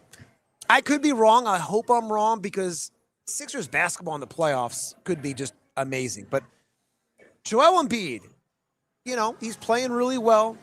Playing as well or better than anyone expected at this point after everything he's been through. And it sounds like Daryl Morey believes that the Sixers can make a championship run. Take a listen to Daryl Morey he believes that even without McCain and even without them being able to take those picks and bring in someone else that can move the needle, he still believes in this team. Listen to Daryl Morey. This team, we think, can make a deep playoff run as one of the top few teams of the East. We feel like that's still the case going forward. We were very careful to make sure that the core parts of the rotation were intact. Yeah, we like our chances in the East. We feel like we're in the mix with the top teams there. Obviously, we've got to prove that on the court. But yeah, I'm just reiterating. Yeah, we were hoping to add and we didn't add. So, but we still believe in this team. Like, it's still the team that people believed in. Folks have speculated on the improvements of our East competitors. I don't see it personally. I think all the teams, made moves at the deadline, but there weren't any needle movers in my opinion. We have some, as close to untouchable players as you might have in this league, and Tyrese and Joel and VJ, Paul. Like, we like our core. We really think it's a very good core. Obviously, we need to prove that on the court, and I think lately we have been proving it to a higher level. But yeah, I'd say we have, as close as you get to untouchable. We talked a lot about, we thought that Joel could still get to this level and play this level, and I think there was a lot of very reasonable skepticism that that's the case. But all I ever had was talking to our medical staff and doctors, and there was a lot of confidence that he could get to this place if he puts the time in, and he has. And so I feel like that one, has played out in a positive way, and we do think it's sustainable, and we are excited about it. I would say the team that's been playing well is still out there and still in a good shape, and we feel like the future is better as well. And I hope that Daryl Morey is right about that. I hope this team can make a run. I'm not feeling it, and I know they have, again, studs in Paul George and Joel Embiid and Tyrese Maxey, and Edgecombe's going to be an all-star. He's going to be a stud with his work ethic and his talent. I'm just not feeling the Sixers. I hope I'm wrong. I really do. All right, BetParks, one and only online sportsbook and casino app. It's a great app. Download the BetParks app and join me now. Your bets on the big game in February could win you season tickets to your local pro football team. It's the big game season ticket giveaway from BetParks. BetParks online sportsbook app has you covered for the big game, as Seattle is a 4.5-point favorite against the New England Patriots. All new and existing BetParks customers earn one entry to win season tickets on every $25 bet they make on the big game in the Super Bowl. Your big game wagers get you entries for a chance to win season tickets to your home state pro football team for all BetParks new and existing users in Pennsylvania, New Jersey, Maryland, and Michigan. Yes, a $25 wager. A $25 wager on the big game gets you registered for a chance to win season tickets to either the Eagles, the Birds in Philly, the Black and Gold in Pittsburgh, and the Steelers, the Baltimore Ravens, or the Detroit Lions. Yes, you could win season tickets to one of your favorite teams. So BetParks users across all states will be randomly drawn to receive BetParks bonus bets, and one grand prize winner will receive season tickets to their local pro football team in the NFL. Terms and conditions apply. See betparks.com. You must be 21 or older, located in Pennsylvania, New Jersey, Maryland, or Michigan. Gambling problem, call 1-800-GAMBLER. It is the big game season ticket giveaway from BetParks. We've talked a lot about the Super Bowl. We've talked about the Eagles situation. We talked to Omar Ruiz from NFL Network with some great insight about Sean Mannion and as well as some other things going on out in San Francisco. And, of course, we just talked to Keith Pompey of the Philadelphia Inquirer about the Philadelphia 76ers and everything going on there after the NBA trade deadline and getting rid of Jared McCain. Let's talk about the Flyers. And we don't talk a lot about the Flyers, and I get it because they've just been awful for just decades. And I'm sorry, just awful. And there's nothing like playoff hockey. But man, oh man, I mean, is that a sight for sore eyes or what? This team hasn't made the playoffs in 6 years. They haven't made it out of the second round since 2012. 2012. And we're in the second rebuild with this Flyers team. And I'll give you one, but 2 rebuilds. And the 2 teams that play, you know, the Xfinity Mobile Arena, the old Wells Fargo Center, whatever you want to call it, have just had a just bad product for decades. And I know there's Joel Embiid and the Sixers have trying, but the Flyers, man, like it's a tough product to watch. And let's be blunt, the Philadelphia Flyers just feels like they're a mess right now. It's the same old, same old. They're not teetering on irrelevance, but they have no star players. You know, they don't have the Alexander Ovechkins or the Sidney Crosbys or the Connor McDavids and those, so-called star players. And I know the other first 2 I mentioned are, well past their prime. But I just look at this Flyers team and I just go, what? Like, I want to get excited about the Flyers and I just can't. They've lost 12 of their last 15 games. They haven't won back-to-back games since January 3rd or the 6th. And there's no so-called star players. It's just been this revolving door of just guys. Some are heading to the Olympics, but like, I'm sorry. I cannot get around and buy into these Flyers. First, the record really just says it all. Just 25, 20, and 11 right now. They're barely over 500. They've lost 12 of 15, as I said. Outscored 62-38 over the stretch. They haven't won those back-to-back games since early January. They're 3rd in the Metropolitan Division, or they were 3rd. Now they're 6th. It's not just a slump. It just feels like they're spiraling. And maybe this rebuilding team kind of hit that high mark early on, and it's all going to even out. Maybe it will. But there was at least a little bit of buzz when they were playing well, and now it's just dead. And this franchise used to be just amazing. And I know they haven't won the cup since the 70s and all that, but this team in the 80s and in the 70s and the 80s and the 90s, they were relevant year in and year out. And even that Stanley Cup run they had against the Blackhawks, they just haven't been the same since. And so I know it's frustrating not only for the fan base and for the players, but the front office. I mean, Danny Briere, now running the team with Keith Jones. I know they feel it too. Danny Briere, essentially called an emergency press conference this week with everything going on with Matvei Michkov. And, he was kind of asked about where things stand going into this 19-day Olympic break and this pause. And maybe it's a good thing because there is no momentum with this team. Everyone just needs to maybe get away and clear their heads. But listen to Danny Briere here is, they're not going to resume practice until February 17th. They don't play again until February 25th.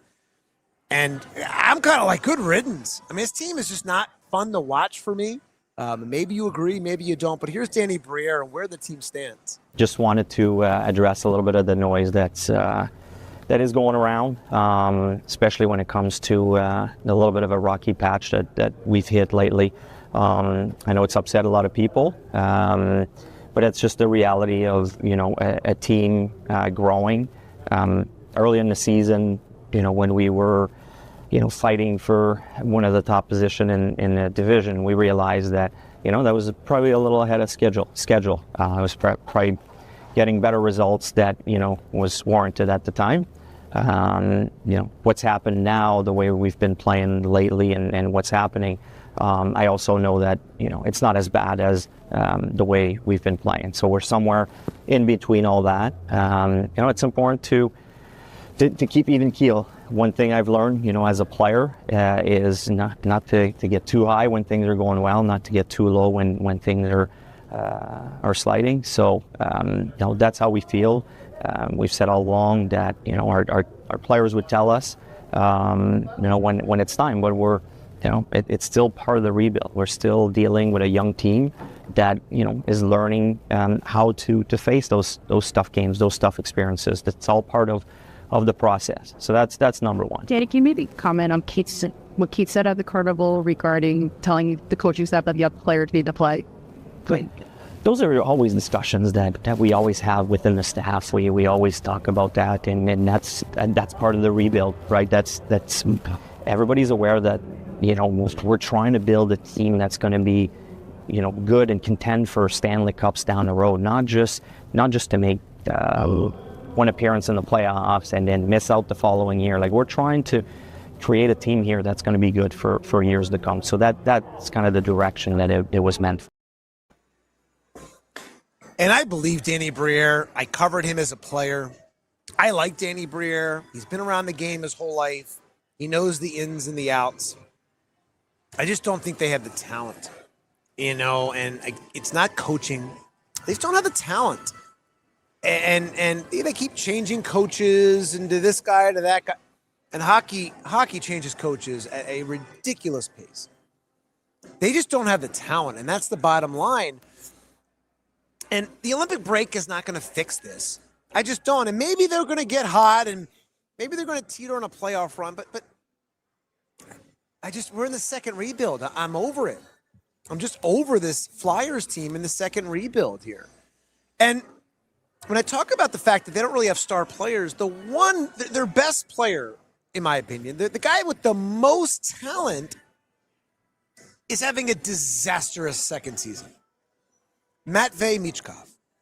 Head coach Rick Tocchet addressed the Matvei Michkov situation, the reduced ice time after a season low in minutes played after their overtime loss to the Kings. And, Tocchet reiterated the stance is that Michkov did not show up to training camp in shape. And he's been trying to play catch up this whole season. And you're like,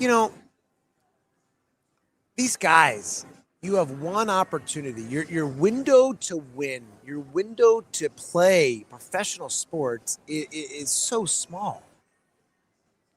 You have no other job. Show up in shape. And I hope this is a learning lesson. I hope this is one of these, like, hey, I'm facing adversity and I'm going to learn. But he showed up not in shape. And now he's trying to play catch up. And he's not playing. And Flyers fans are like, hey, your most talented guy is not playing. What's going on here? And Tocchet, he didn't bash the guy. He just kept it real. I want you to listen to this. He did this interview last weekend with PHLY. And I'm just fascinated by this. Like, Rick Tocchet is basically saying, not in a mean way, he's just keeping it real. Like, Matvei Michkov is not in shape. And, kind of like he has no one to blame but himself. Listen to this conversation. Yesterday, Matvei Michkov. Sure. 10 minutes of ice time. The fans that I have spoken to are not happy about some of the things that have gone on since you've been here with the young player that we were all so excited about a year ago. What does he have to do to get to that level and earn your trust so he can play the minutes people like me think he should get? So you think he should get it because he's earned it, because he came, like, we've talked about it, and I'll be very frank, and Charlie will tell you, I'm a very frank guy, honestly. I go down swinging. Yeah. Matty did not come into camp in shape, and it's hard to play yourself in shape. I have not told him or any other players, take a guy one-on-one, come out of the corner with the puck, on a rush, like, make a play through the rush. He's having a tough time in those situations. So, yeah, you could say, well, other players try. I mean, I get it. Maybe they don't have the skill set, but we're trying to get him to that level, right? How to develop him, practice, making sure that you're on time for treatments and things like that. There's so much into that. The way you eat, the way, like, that's it. You don't become a star because you think, oh, this guy. I'm not talking about that. I'm talking in general. Yeah, sure. Any person. Look at Trevor Zegras. For a couple of bad years he comes here, bought into a couple of things, and he's doing a hell of a job for us. He's a little bit of a slump, and I was trying to get him through the center position, see if I think there's a time to try it right now, whether we can do or not. We'll see, and keep putting him out there. But so that's just. I don't know if I've answered the question, but that's kind of the rules of winning, right? The crest supersedes everything, not individuals. That's how I believe. I heard a key thing in there. Make sure you're on time for treatment. You're not in shape and you're not on time for your treatment? Like, what are you doing? Like, what are you doing? And I don't want to hear he's from in a different country and he's a young guy. What are you doing? If you're going to be the future so-called star of this team, I hope he gets us out of his system. And I hope that Tocchet not playing him and the frustration from the fans and the frustration internally sets the record straight. And I hope he comes back from this Olympic break and works his tail off over this, nearly 3 week span and figures this out. Because if the Flyers are going to take it to the next level, they need this guy to get his act together and not be a clown, not coming into shape, and not showing up to treatment on time. And at some point, the conversation around Matvei Michkov has to move past your feelings and the hype and land squarely on his responsibility as a professional athlete. I don't want to hear that he's young. He's so talented. And last season, he looked like the future face of this franchise that could be a star in this league. But those little things, that separates you from the best of the best. There's a lot of talent in professional sports, but the best of the best work at it. I mean, LeBron James in the NBA is a freak of nature, but he works his tail off at it. And, the same can be said about Joel Embiid. There's a lot of questions about Embiid. All the talent in the world. Does he really work at it? And I know he's had the injuries, but does he really just work at it? No one ever talks about Joel Embiid's work ethic. And so the same can be said for the Flyers. You need Matvei Michkov to have some work ethic here. And showing up in a training camp in shape, I mean, this isn't like the 1980 Flyers, the 1980 Phillies or the Eagles where guys back in the day would show up and get into shape in training camp. I mean, there has been a huge statistical drop-off. It's not subtle. I mean, last season, Michkov led all the NHL rookies in 26 goals, finished tied for second in points with 63. He was electric, confident. He was impactful every single night. This season, he's on pace for 19 goals, 43 points. That's 54 games he's gone. And then, so let me get this straight. So through 54 games, he's gone 13 goals and 29 points this season. I just don't get it. I just don't get it with this guy. I wouldn't play him either, and I don't blame Rick Tocchet, and fans shouldn't be mad at Rick Tocchet. He's told you this a few times. And this one has kind of blown things up and like I said, forced Danny Briere to call emergency press conference. We're going to hear from that in a second, but you gotta earn your ice time, the trust, the skills there. You have to earn ice time. And he's not an Alexander Ovechkin or Sidney Crosby type. I mean, are you kidding me? His ice time tells the story. I mean, last season, he averaged 16 minutes, 41 seconds per game. This year, he's down more than 2 minutes per game.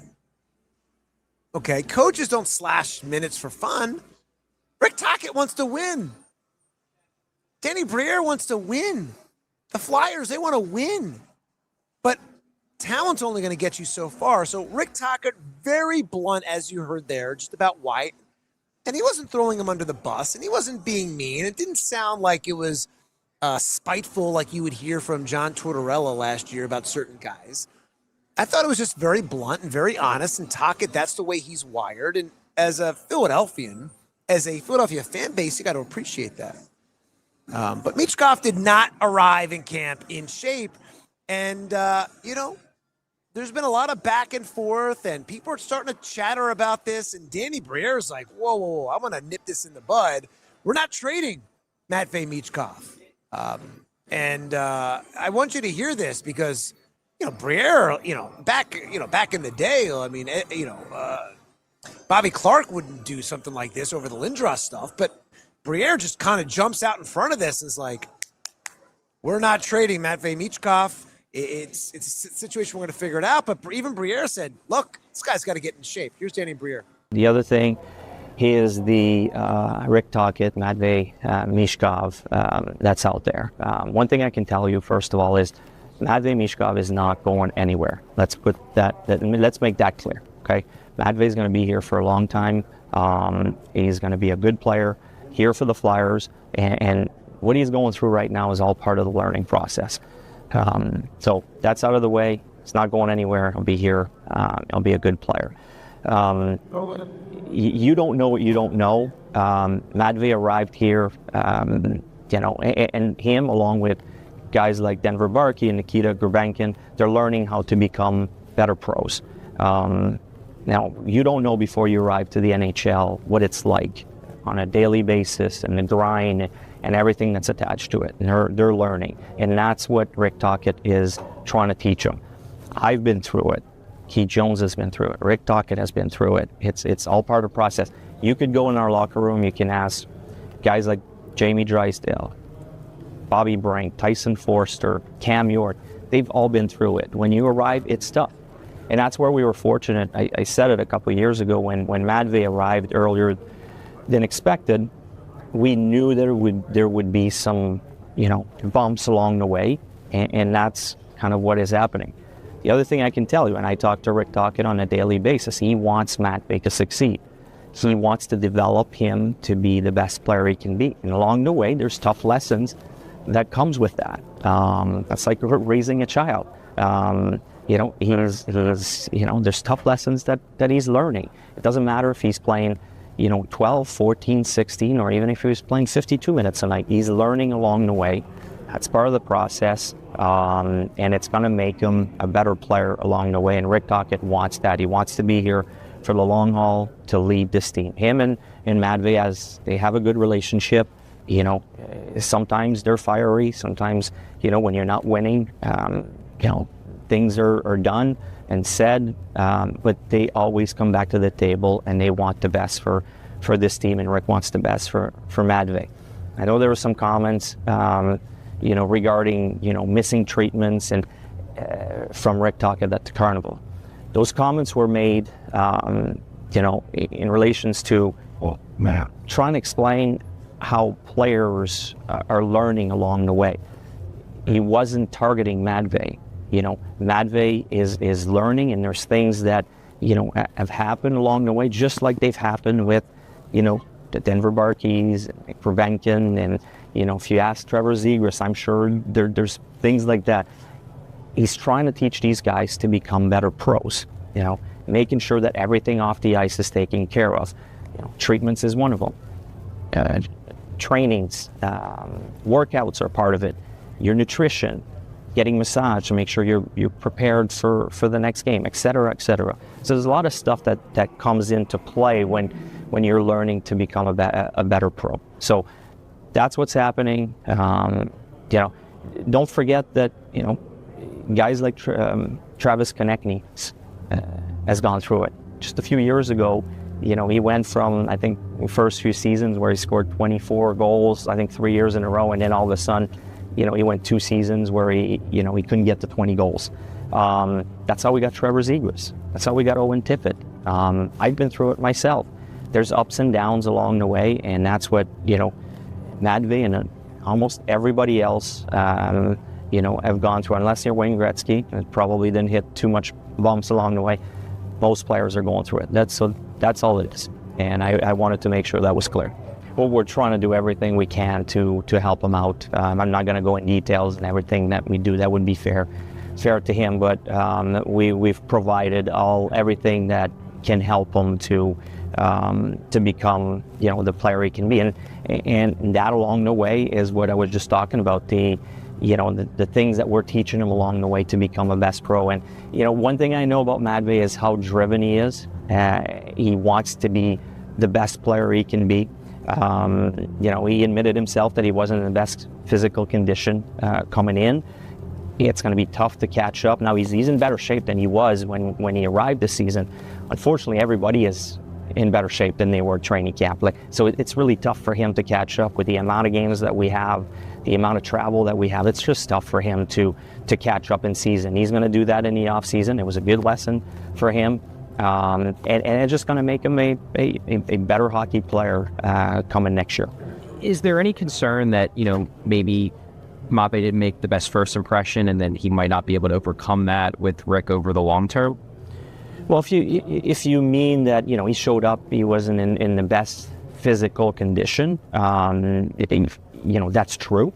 And Matvey was the first one to admit it. But, Rick knows how important he is to the future of this organization. He wants to make it work. The coaching staff have probably spent more time with him trying to help him out. So there's no problem with the relationship there. It's, when you win, everybody's happy. When you lose and you don't score goals, obviously guys, get a little testy. But I don't see any issues between the two of them. They are both very critical of themselves, and they both have that inner drive. I played with Rick Tocchet. I see how Matvey is. They're both very driven individual, and they want the best for the team and for the Flyers. Let's hope that settles it. Let's hope Matvey Michkov has learned his lesson, and not only that, but Tocchet coming out, Danny Briere coming out, and saying what they said. Hopefully that's a wake-up call, because he's your best bet, right, for the future. All right, Parks Casino, a great place for a night of entertainment and award-winning dining. Parks Casino has something for everyone's entertainment taste. February 7th, tonight, Piano Man Generations, a tribute show to Elton John and Billy Joel. Coming up later this month, country artist Brett Young on February 28th. Candlebox, March 6th, that's a Friday. And then comedian Tracy Morgan will be here from SNL, March 14th. April 3rd, Cheap Trick. Saturday, April 18th, Melissa Etheridge will be here May 14th, the Wallflowers. For tickets to any of the great shows coming up here at Parks Casino, check out parkscasino.com. You must be 21 to gamble. Gambling problem, call 1-800-GAMBLER. So, Super Bowl 60 tomorrow, Seattle and New England. Seahawks 4.5-point favorites, and the Patriots, you have to wonder, would they be here in Super Bowl 60 without former Eagle Milton Williams? And when he left here, he said the Eagles did not offer him a contract, didn't hear from them. And I would tell you, look, this time last year, Milton Williams had an amazing Super Bowl. He's a big reason why they dominated Patrick Mahomes and the Chiefs. But come on, $100 million for Milton Williams? Patriots, go take him. But he was unbelievable. And he kind of joked during Super Bowl day, Super Bowl media day, who has a better fan base, Philly or Boston? And I love what he said. He goes, quote, "It's even, but I feel like the Patriots fans, they don't want to get in trouble. Philly fans, they don't care about nothing. They don't care if they go to jail." That is former Eagles defensive tackle Milton Williams. I love it. He can become only the sixth player to win the Super Bowl in back-to-back seasons on different active rosters. Other ones, like Garrett Blunt, who did it with the Patriots and then the Eagles in 17. So did Chris Long. LaShawn McCoy did it with the Chiefs and then the Bucks. And then Ken Norton and Deion Sanders, they did it as well. But Milton Williams, in last year's Super Bowl, was remarkable. Remarkable. Remember what Milton Williams did last year. 2 sacks, 4 total tackles, 1 quarterback hit, a fumble recovery. Milton Williams in the Super Bowl last year had a 92.6 pass rush grade from Pro Football Focus. That was the best among defensive tackles in a Super Bowl. And he never got a contract offer from the Eagles in free agency. 4 years, $104 million from the Patriots. Too rich, I think, to give Milton Williams if you're the Eagles. But he's been a great fit there. In 17 games last year with the Eagles, 418 pass rushes, 5 sacks, 10 quarterback hits. Not amazing. He was not killing it for the Eagles, except for the Super Bowl, and he had a nice playoff run. He's having a great playoff run now, and Patriots quarterback Drake May says, Mike Vrabel pointed out to the Patriots ahead of their divisional game against the Texans that Milton Williams was their only player of the Patriots that was still playing this time last year. And, he made that Super Bowl run with the Eagles, and a lot of them have rallied behind him. And he's had an unbelievable first season with the Patriots. And the difference that he has made with the Patriots is just remarkable. And it's hard to do when you make that kind of money and you go to a new team. I do think it's hard, but I want to show you this stat. The Patriots defense, inside A and B gap runs, okay? The Patriots D versus inside A and B gap runs, 14 games with Milton Williams, okay? Best among the last 5 years, okay, in yards per carry. 49% stuff rate, third best. And in the 6 games without Milton Williams, they're worst in the NFL in yards per carry. And they're 32.5% stuff rate, worst by a full 10%. And so whether you know what those numbers mean or not, here's the difference. Milton Williams is the difference. He's been a huge difference maker for this Patriots team. And that's why they're here. That's why they have a shot to win the Super Bowl tomorrow. And so Super Bowl Sunday, Patriots, Seahawks 4.5-point favorites, but not if Milton Williams has anything to do about it. It should be a great game, and hopefully the Birds are back here this time next year. All right, well, that'll do it for us on Bet Park Saturday from the Sportsbook at Parks Casino here on the Philadelphia in Bensalem, Pennsylvania on the PHOY Sports YouTube page. Thank you to all of our great guests, from Omar Ruiz from the NFL Network to, of course, Brad Feinberg, some great insight. He likes the Patriots to win this game and to cover. And, of course, big thanks to Keith Pompey as we got into the whole Philadelphia 76ers situation. So great show. Great seeing you. Hopefully you win some money on those bets for the Super Bowl 60 tomorrow. Patriots, Seahawks. Should be a great one. For my producer, Julia Hoff, I'm Jeff Skaversky. Thanks for watching here on the PHOY Sports YouTube page from Parks Casino in Bensalem. We'll see you back here next weekend. We all silly like the mayor.